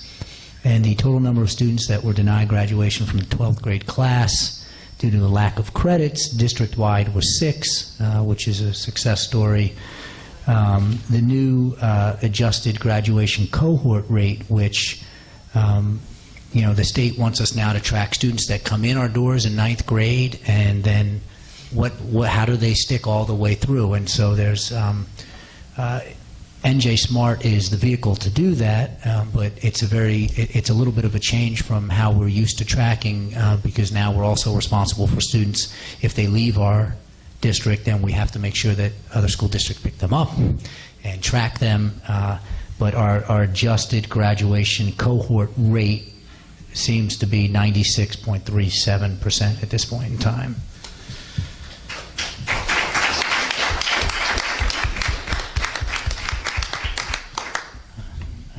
Easy crowd. Couple other items. Our graduates this year, I just want to report out on the total scholarship money earned. So in our 6 high schools, our graduates earned a total of $41 million in scholarship money. That is over, so that's extrapolated over a 4-year period. That's the scholarships they got on an annual basis. That number may dip if a student didn't keep up their GPA, for instance, whatever the requirements are of the scholarship. But at face value, it's $41 million in scholarship money. Also, I'm pleased to announce, and I'll read the blurb that we put together, the Freehold Regional High School District Special Education Department is proud to announce that the Monmouth County Division of Workforce Development has awarded a grant to the Workplace Training Program during the period of July 1st, 2012 to June 30th, 2013 for the amount of $41,075. The primary focus of the grant is to provide wages for students with disabilities in their supported employment internships.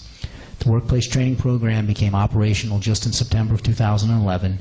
This program helps students with special needs attain the skills required to work toward post-secondary employment and education goals, provides full immersion, community-based work experiences to meet the transition needs of students with disabilities. The program offers school-based classroom instruction as well as supervised, community-based workplace training. Continued education is encouraged and supported by having some second-year program students take courses at Brookdale Community College. I'd like to publicly thank Dr. Hazel, Ms. Higley, Ms. Fitzhenry, Ms. Ide, and the staff and support at the program, as well as Mr. Boyce and Mr. Ferrara, sorry, Alex, from the business office for their contributions and support in writing the grant. This was a pretty significant process to apply for the grant. I think that this program has just absolutely thrived, and I think it serves a number of our students incredibly well with transitioning into the real world. So congratulations.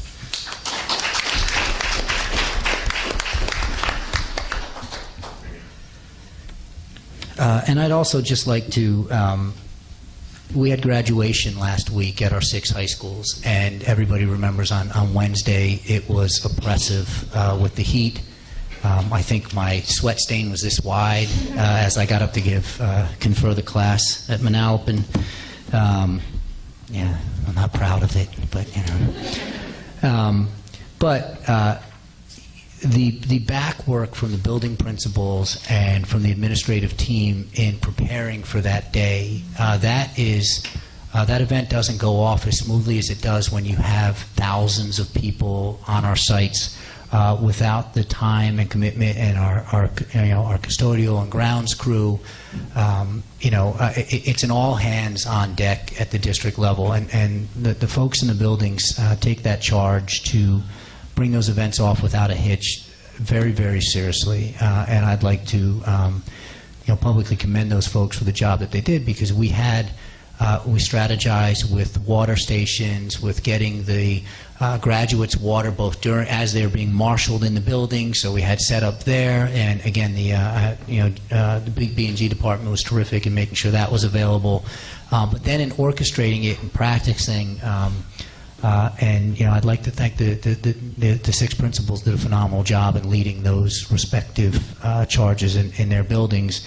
And it's interesting because you take for granted what you see. So in the one graduation ceremony I was at, there were wives of folks who are superintendents throughout the state.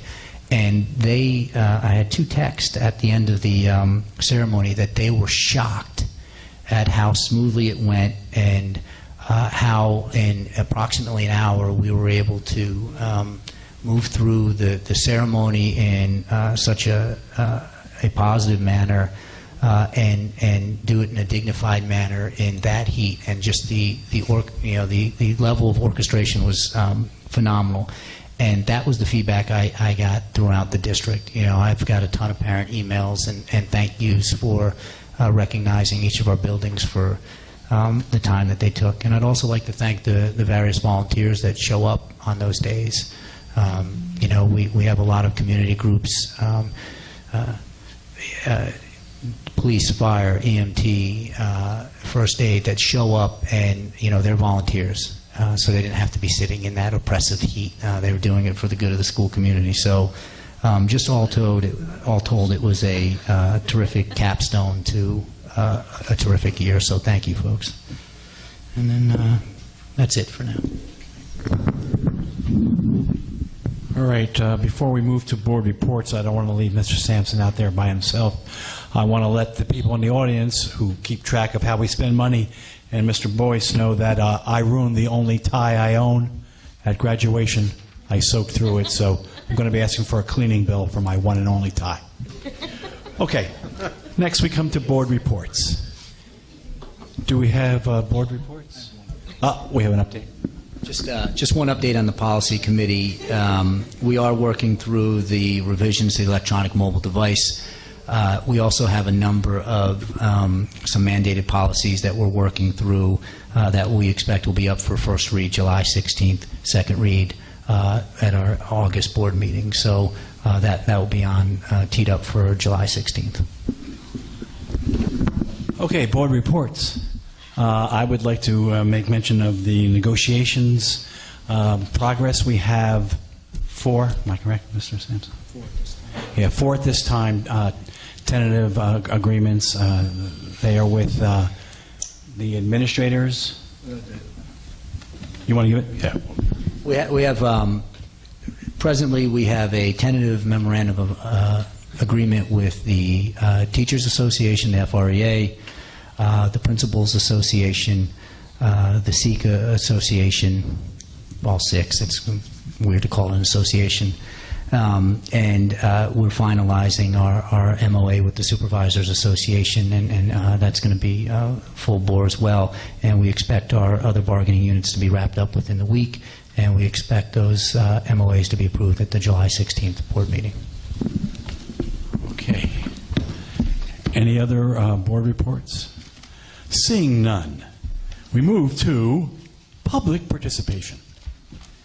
And we have first up Leon Searle from Manalapan.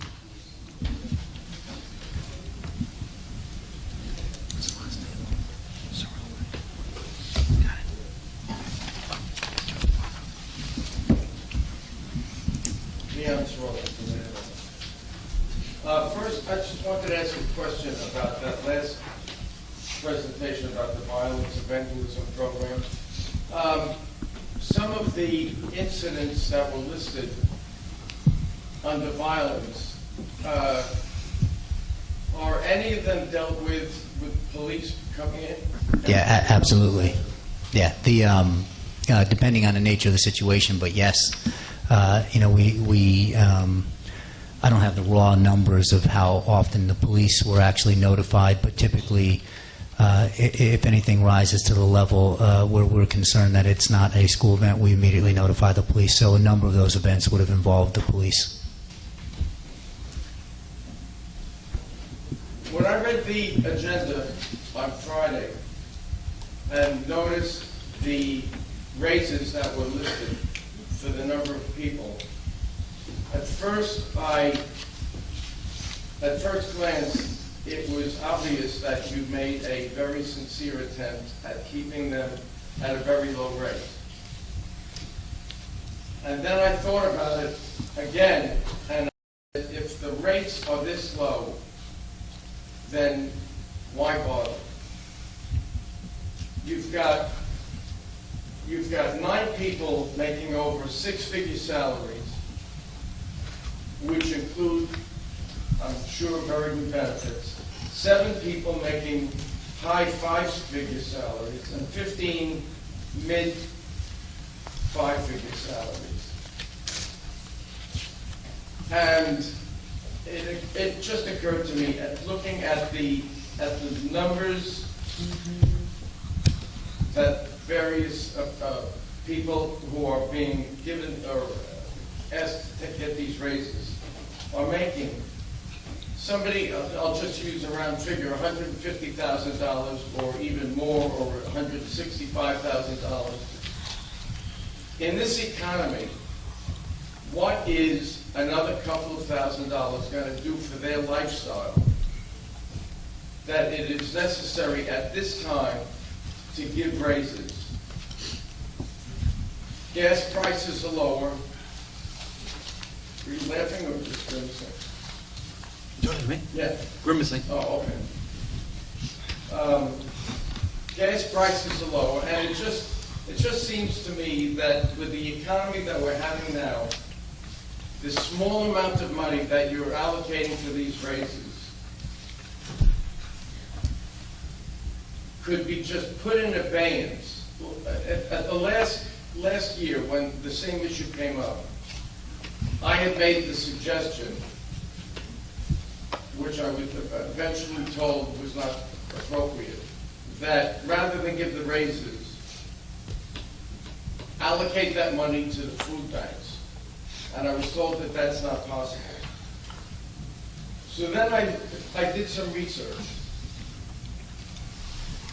And I went to a website called Econstats. It's a compilation of unemployment in our towns compiled by the Bureau of Labor Statistics. The 4 towns that they listed, Manalapan had 1,004, and this is from April of 2012.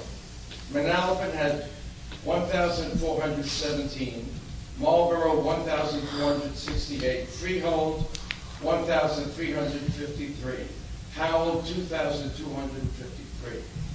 Now that comes out to 6,291 people unemployed in this district.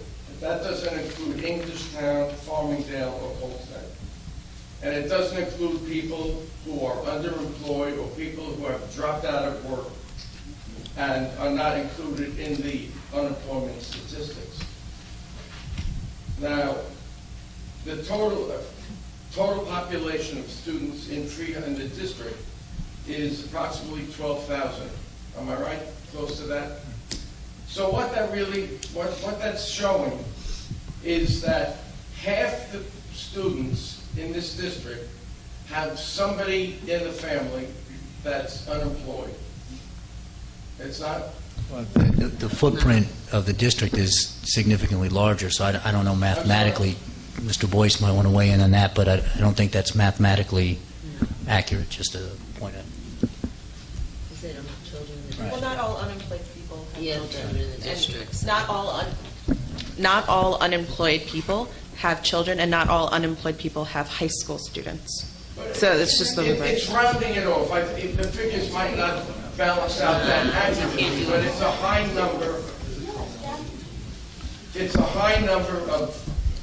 I was just going to say we should let you finish before. It's a high number. My apologies. Of people in proportion in the district, in proportion to the number of students here. And I just think it would be rather than give these minuscule raises to the people who are already making very good salaries with benefits, it would show respect to the unemployed people and the people who are suffering in this economy, that this district cares about them. And it would be, to me, it would be disrespectful to ask taxpayers, and many of them who might be in these unfortunate situations, since we pay the salaries, ultimately the taxpayers pay the salaries, to pay these raises. In the Manalapan patch of, I forget what month it is, John Curley noted that the Monmouth County saw a dramatic increase in the number of residents applying for food stamps and hired 5-time clerical workers to help clear a 3-month backlog in processing applications. In assessing the needs of some 80,000 people in Monmouth County who depend on emergency food, the county began a dialogue with the nonprofit. He said, for those people who do not qualify for food stamps, often turn to the food bank. According to the food bank executive director, Carlos Rodriguez, the organization has seen a 71% increase in demand for emergency food since the start of the recession. In 2011, the food bank supplied 260 food pantries soup kitchens, and shelters with nearly 7 million pounds of food. The middle-class families who help stock the shelves with their donations have become the food bank's newest clients during this economic downturn. So, General, my point is, with this economy, with the demands on food banks from so many people in the district, I think it would be a sign of respect to these people that are suffering, just to not grant these raises at this time. They're so little in the scheme of things that it really doesn't indicate anything.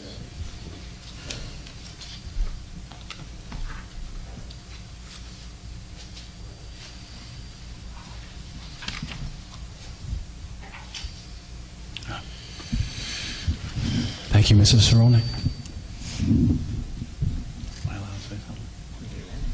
Yeah, I would just like to say, personally, speaking only for myself, I would feel that it would be a sign of disrespect to the people who have not gotten a raise in 3 years and the amazing work that they have done not to give them a raise. And just even though you made a comment about how small the raise is, I remember my last year of teaching, I got a Happy Meal raise. Leon, do you know what that is? That's a raise like $5 so I could go to McDonald's and get a Happy Meal.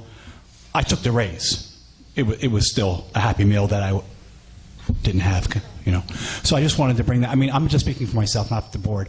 I understand your point about the economy and things like that, but this school district does an amazing job, and a lot of these people have not taken a cent in 3 years. Okay, next up we have Mr. Sage from Marlboro.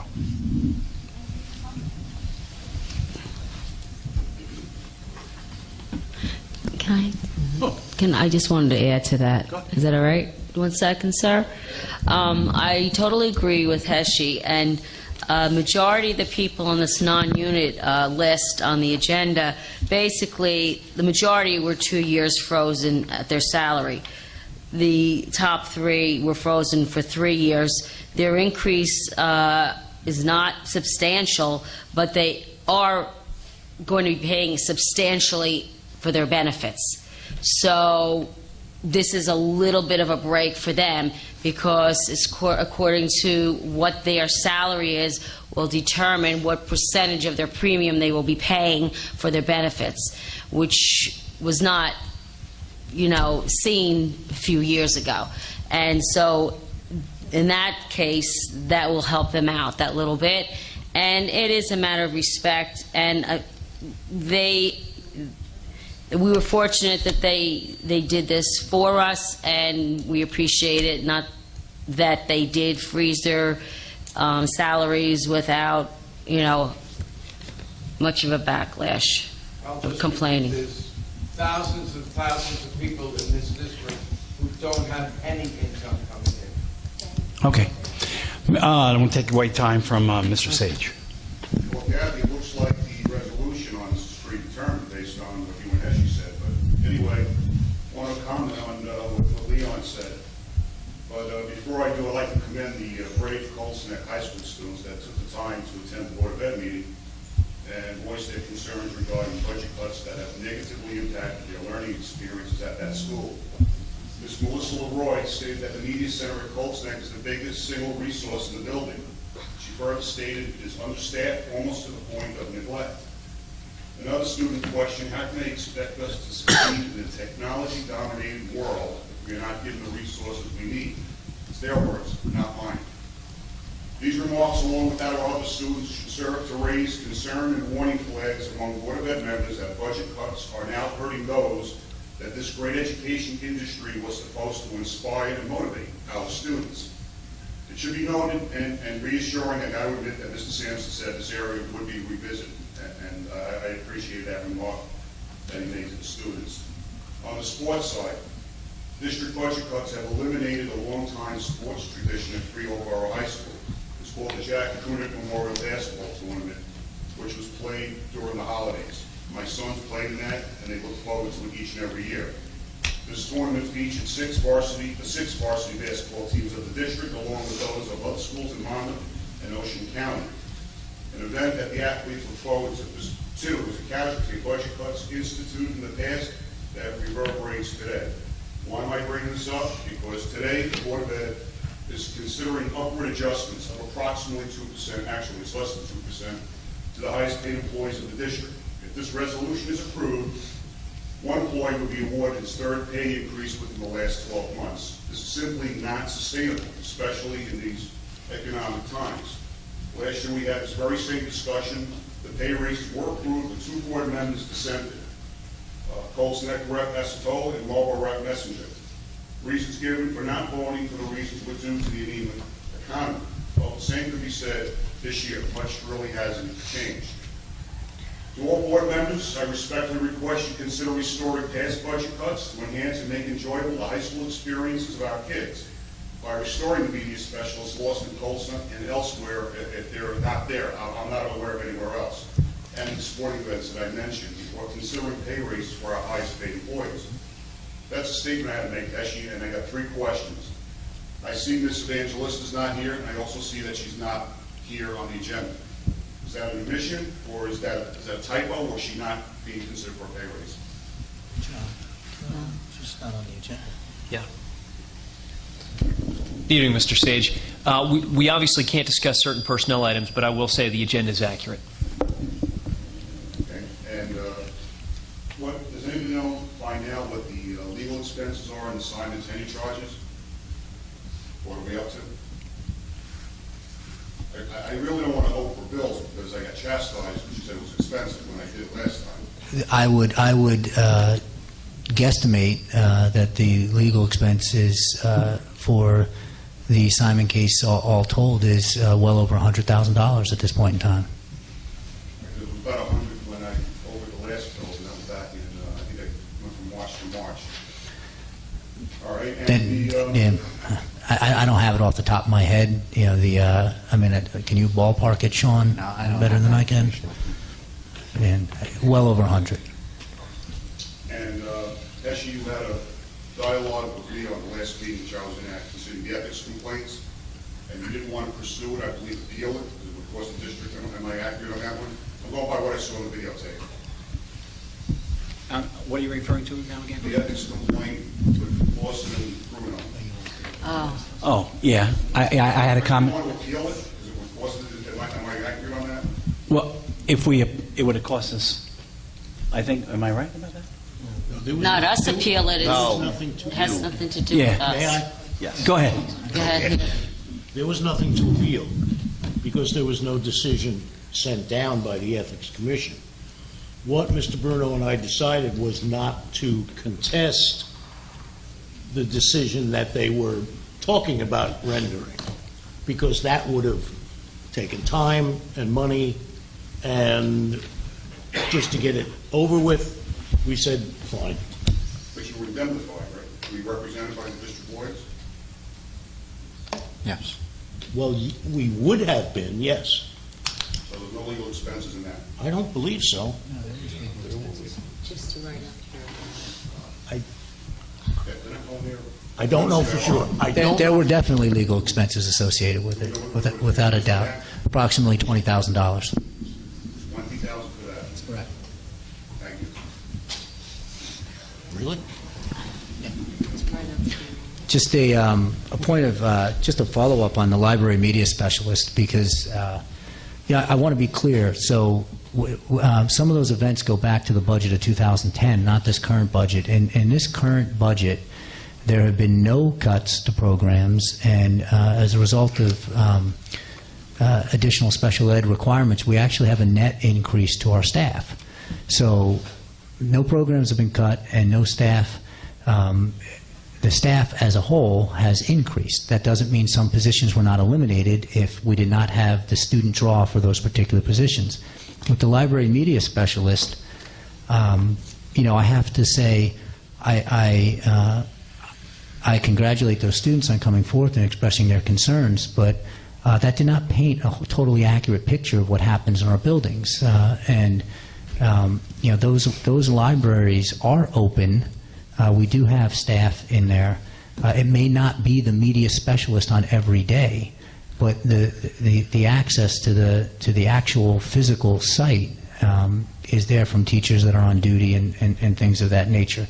We revisit on an annual basis on whether or not we're going to restore the library media specialist fully. But we were plus 13 full-time equivalents through some other mandates this year that we honored. So there's, like I said at the last board meeting, there are difficult decisions that are made on an annual basis. Nobody has shut the door to not revisiting that, but that is, that's a decision where you have to look at where you're going to plug your staff. And the building principals are absolutely united in the fact that they can make those media centers go under the present setup. So I don't think it was fully depicted how it plays out in the day-to-day. And I do believe that we can implement the Common Core and things of that nature as we are presently constructed, because I thought that argument, quite frankly, was ridiculous, what we couldn't do. So I just want to say that publicly about where we are as a school district. Should come knocking on my door. GLORIA.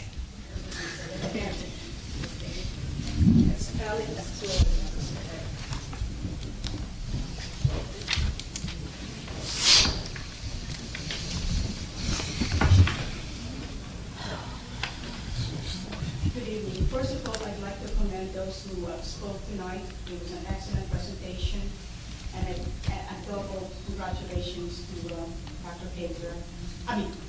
Hazel for getting that grant for the district. Thank you very much. That was, I'm sure, will help over the special ed students. Before I start, I'd like to ask some questions on the stipend. Last year around this time, I did bring this up to Dr. Hagler. First of all, I really remember Dr. Hagler about, I questioned the business and the equipment. Oh, the equipment manager. The financial manager and the equipment manager. And you advised me at the time that you will go over it, reevaluate the stipend, and let us know. But when I look at all this, it looks like every school has their own financial and equipment manager. I thought, isn't it, from what my understanding is, that pertains if there's a game. I guess the ones who will prepare the equipment outside, or during the drama, or during presentation. And I guess the financial is somebody who collects the money.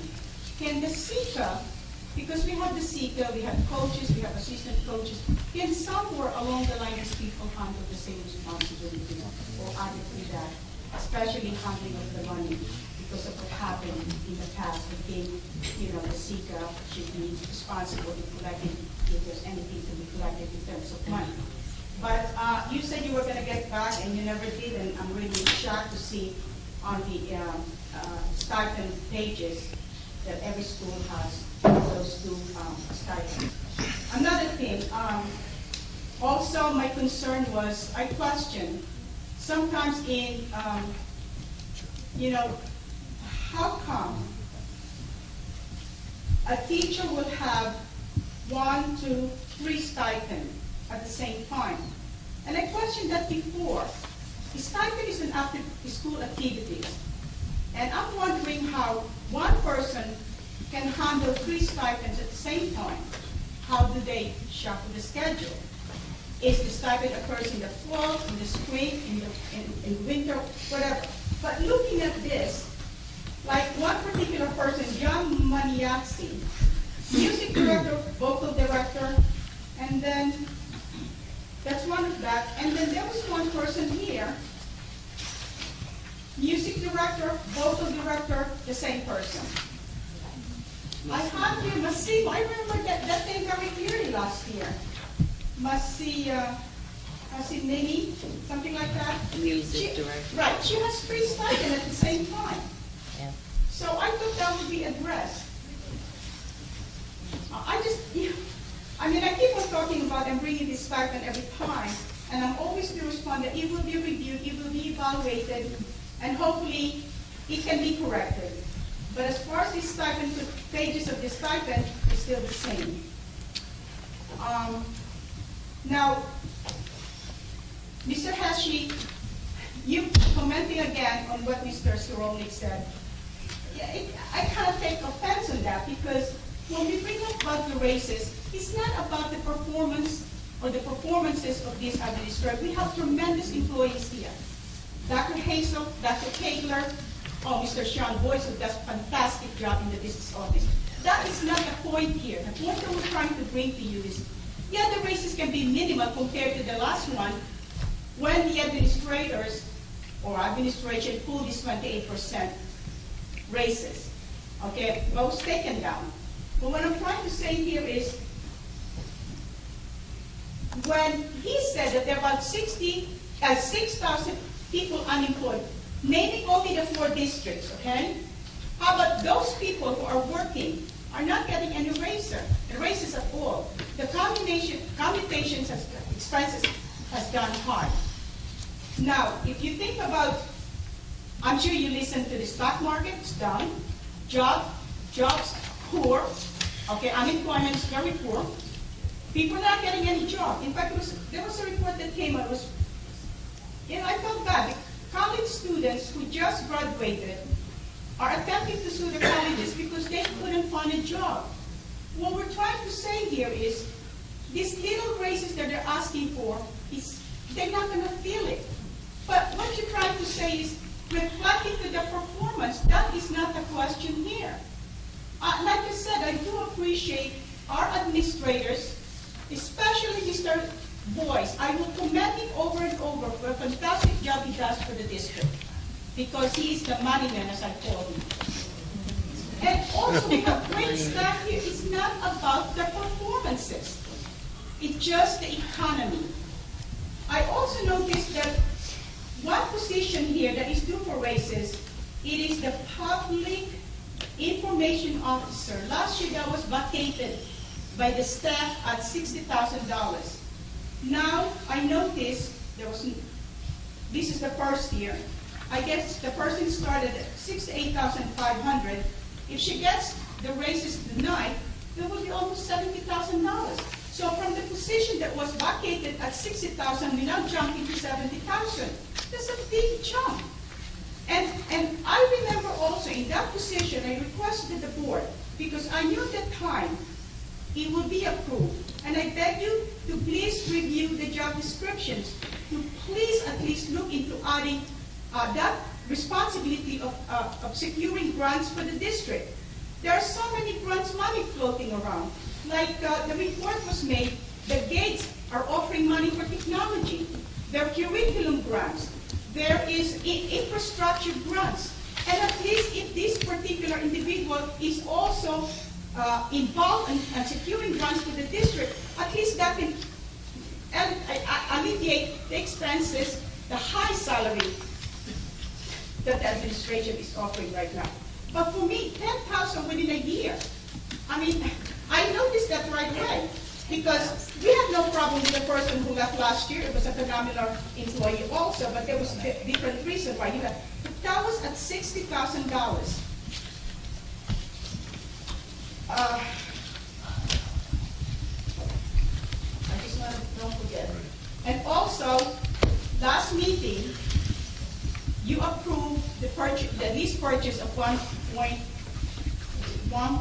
almost 1.5 million for the purchase of the computers and the buses. And I'm sure we need them. And I'm glad you did.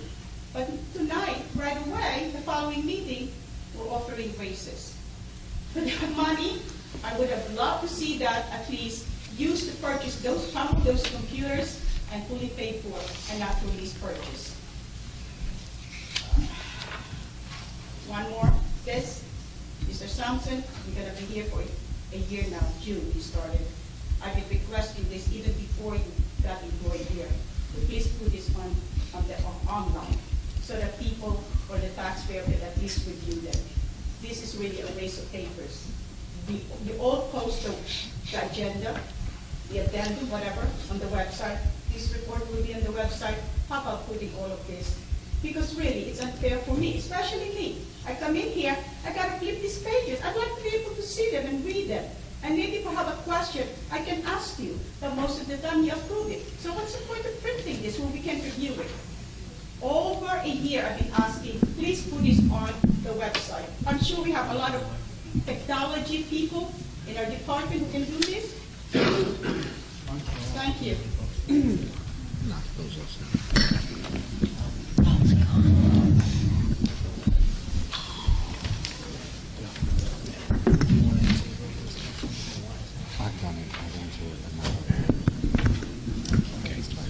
I'm just going to make a comment because I know Mr. Boyce would never say anything, so I'm going to say something. Gloria, the accolades you gave Mr. Boyce were very, very nice. And I know you did. I know you did. So basically you would smile and tell him he's doing a great job, and for the 4th year in a row, he would get no raise. And you know, that's nice. The accolades are nice, but they don't do anything for his helping him pay his extra health care that he's going to get, or buying, or doing anything for his kids, buying at Food Town or anything. So I really have a hard time, because I remember when I was growing up, my dad said, you get what you pay for. This district is one of the best districts in the state. And for the last 3 years or 4 years, this guy has gotten nothing. And those accolades, no, I'm speaking, I didn't interrupt you. I did not interrupt you when you were speaking. Give me a chance to rebut. So all I'm saying to you is that your accolades are nice, but they do nothing for this man. Nothing. Or his family. So I'm just telling you, as a worker, I remember somebody thought I was doing a good job, then show me that you appreciate me. More than just saying, attaboy, attaboy. Now you can rebut me.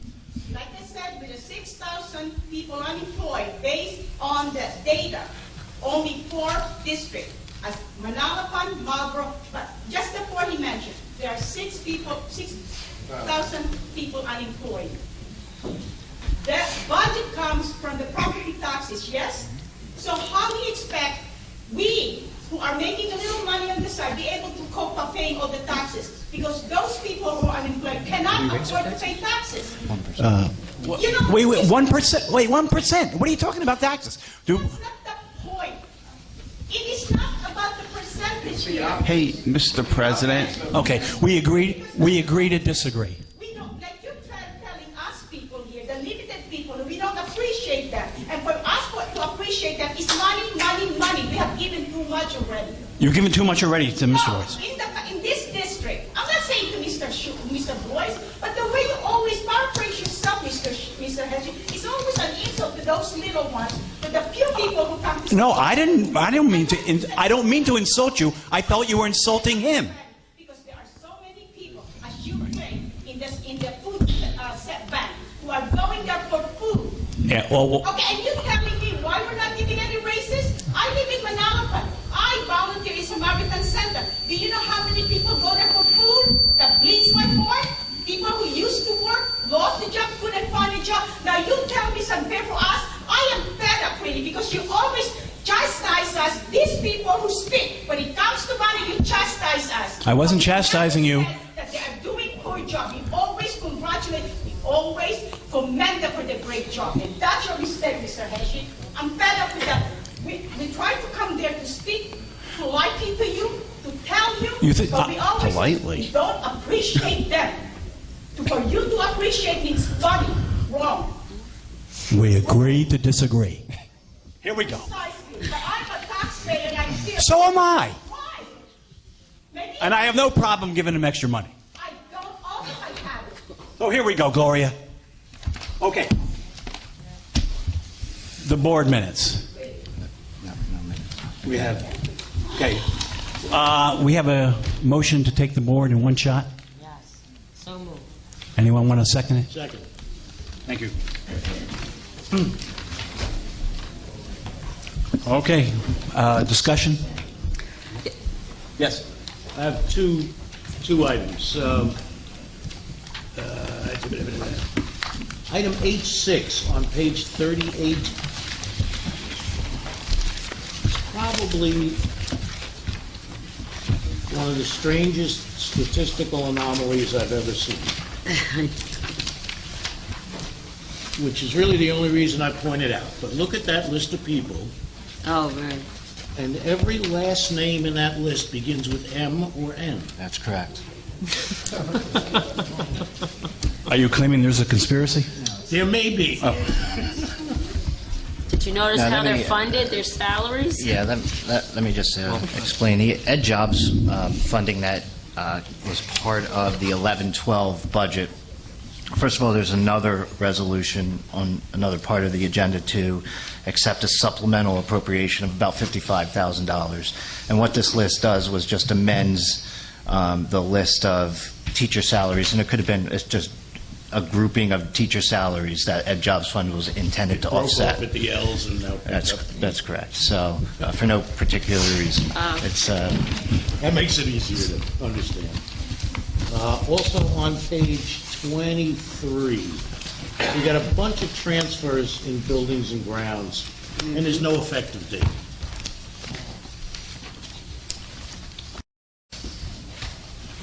Dr. Kegler. Dr. Kegler. They're pointing to you. Well, we got the letter up, I would believe that the transfer date would begin July 1st. Yeah, that's the effective date. One other just point of information there is that for the summer, or for July and half of August, we actually adjust our schedules to have only certain buildings available during the evenings, and we concentrate our staff during the day. So we're doing some significant summertime cleaning there. So that'll change again once school opens up. Okay, so these are all July 1st. Yes. Thank you. We're including H2 now. Okay? What Right? page are you on? The aforementioned raises. What page, Mike? No, the H2, I believe, is the raises that have just been bandied about. So, I wanted to talk about that because last year I had voted no, and the situation was basically about the structural unemployment rate being so high. The fact that if you just kept your same pay, that was essentially a pay raise. So it's 12 months later.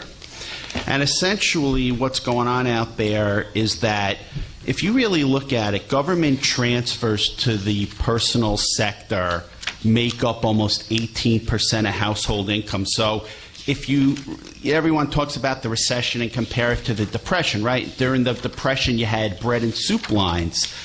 And you don't have that anymore, but essentially why you don't have it is because you basically get your bread and soup from the government, either in the mail or electronically. And the number of disabled workers and food stamp participants is at an all-time high. And my point here is that I think what's going to happen is we're going to get into, this is the same thing's going to happen every year. So we had the discussion last year, and now we're at it this year, and it's going to keep happening. Every single year it's going to be the same exact situation.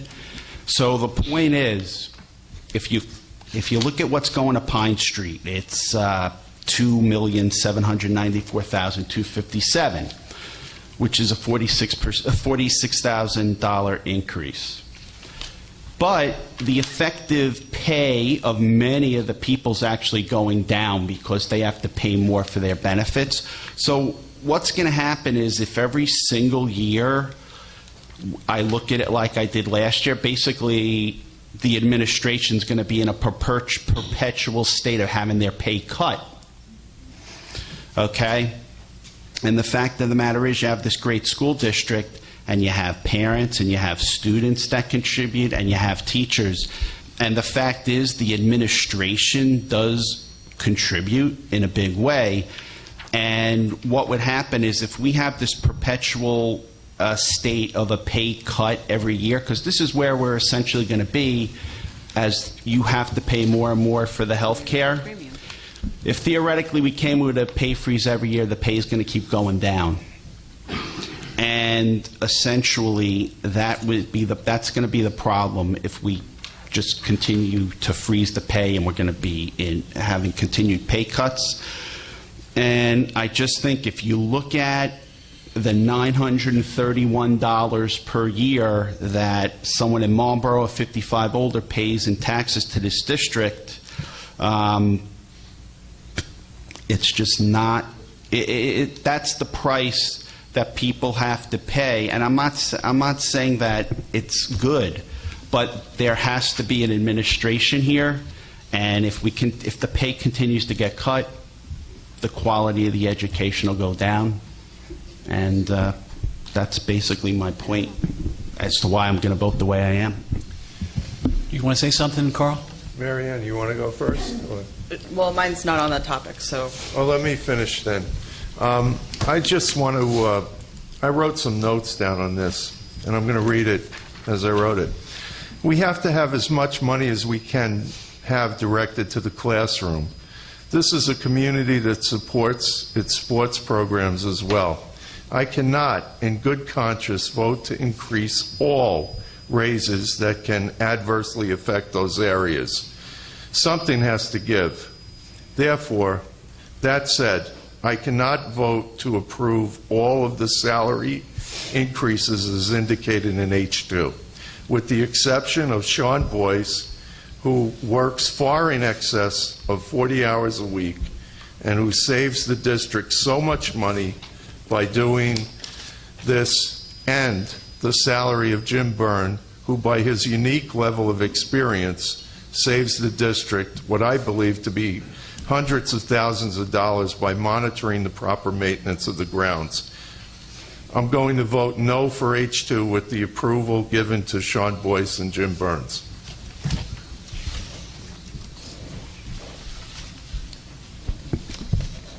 Going on to a different topic, Mr. Sampson, could you talk briefly about K6, which is on page 48? It's the application from Howell High School for a STEM, science, technology, engineering, mathematics education pilot program. Sure. Ms.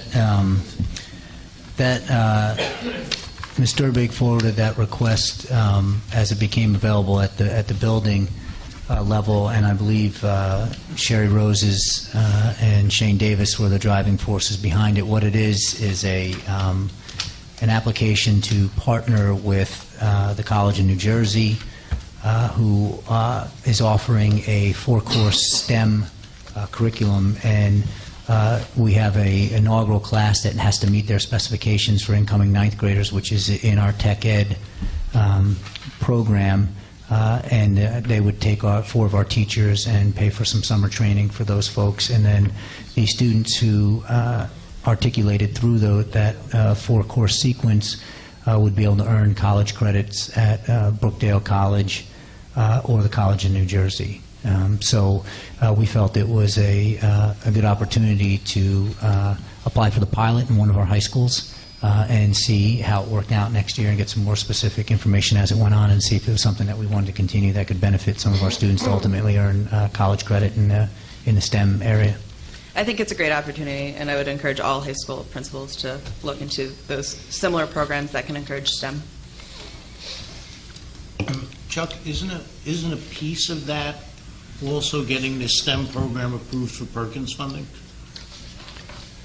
Not for that particular pilot. Oh, it's not? Okay. No.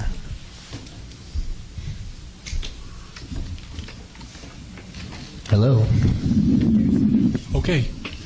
Any other comments? Mr. Boyce. Mr. Acetola? Yes on everything except for H2. I only want to vote for Sean Boyce and Jim Burns. Mrs. Canario? Yes on all. Mrs. Lavin? Yes. Mr. Lawson? Yes, with the exception of the assistant superintendents, Mr. Burns and Mr. LaGravenus. I think that's it. And your vote on those? You're voting. Oh, I'm sorry. On those 5 individuals voting present but taking no action. Oh. Mr. Messinger? Yes. Ms. Tomazic? Yes. Mr. Moses? Yes.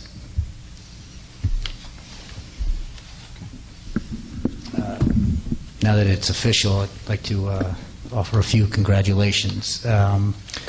We approved 3 new assistant principals this evening, and I think it's Mr. Messinger, you were talking about the strength of our system and the quality administrators that we have, so I'll give you a perfect example. We put an application out for assistant principals. We went through a first round interview where we interviewed 29 candidates in that first round. And of those 29, I believe that 16 or 17 of those folks were internal candidates through the paper screen, and we had about 10 or 11 solid external candidates. By the time that we moved to the second round, where we interviewed 14 candidates, I believe at that point in time, 9 of the 14 or thereabouts were all internal candidates. By the time that we moved to the third round of the interview, where 6 individuals moved forward, 5 of the 6 were internal candidates. The great problem to have here is that we had excellent candidates across the board. The difficulty is I think we had some excellent candidates that didn't move forward. And we don't have a spot for them, but I do want to congratulate first Mr. Craig Chern, who will be an assistant principal at Howell High School beginning in July 1. Mr. Chern was also selected to compete on Jeopardy this summer, so good luck, Craig. Ms. Shana Howe, who will be an assistant principal at Marlborough High School. Craig's currently an English supervisor and supervises FBAC at Howell, and Shana is currently the social studies business supervisor, supervises the Business Learning Center at Marlborough, and Mr. Jesse Renna, who will be the assistant principal at Coltsneck High School. Jesse is presently the SECA at Freehold High School. Exceptional candidates, one and all, and I think our district is better for those folks moving into the ranks. They're just terrific administrators, so I expect great things. I also want to congratulate Adam Angelosi, who is being named acting principal at Manalapan High School this evening. Adam gave the Common Core presentation, and I think that is an instructional leader, but also a gentleman who's capable of managing a building well, so talents that are hard to come by. And finally, in December, I called Jennifer Sharp to my office and with almost no notice told her that she was going over to Manalapan High School as the acting principal. While I'm sure she didn't do cartwheels on the way home, because it was a tough assignment from the start in a very difficult situation, was the utmost professional through the process, continued to do a number of her HR duties as well, helped run that building for the past 6 months with no pay increase, with dramatically increased responsibilities, and was just a team player for the school district. I would like to publicly thank Ms. Sharp for all the work that she did.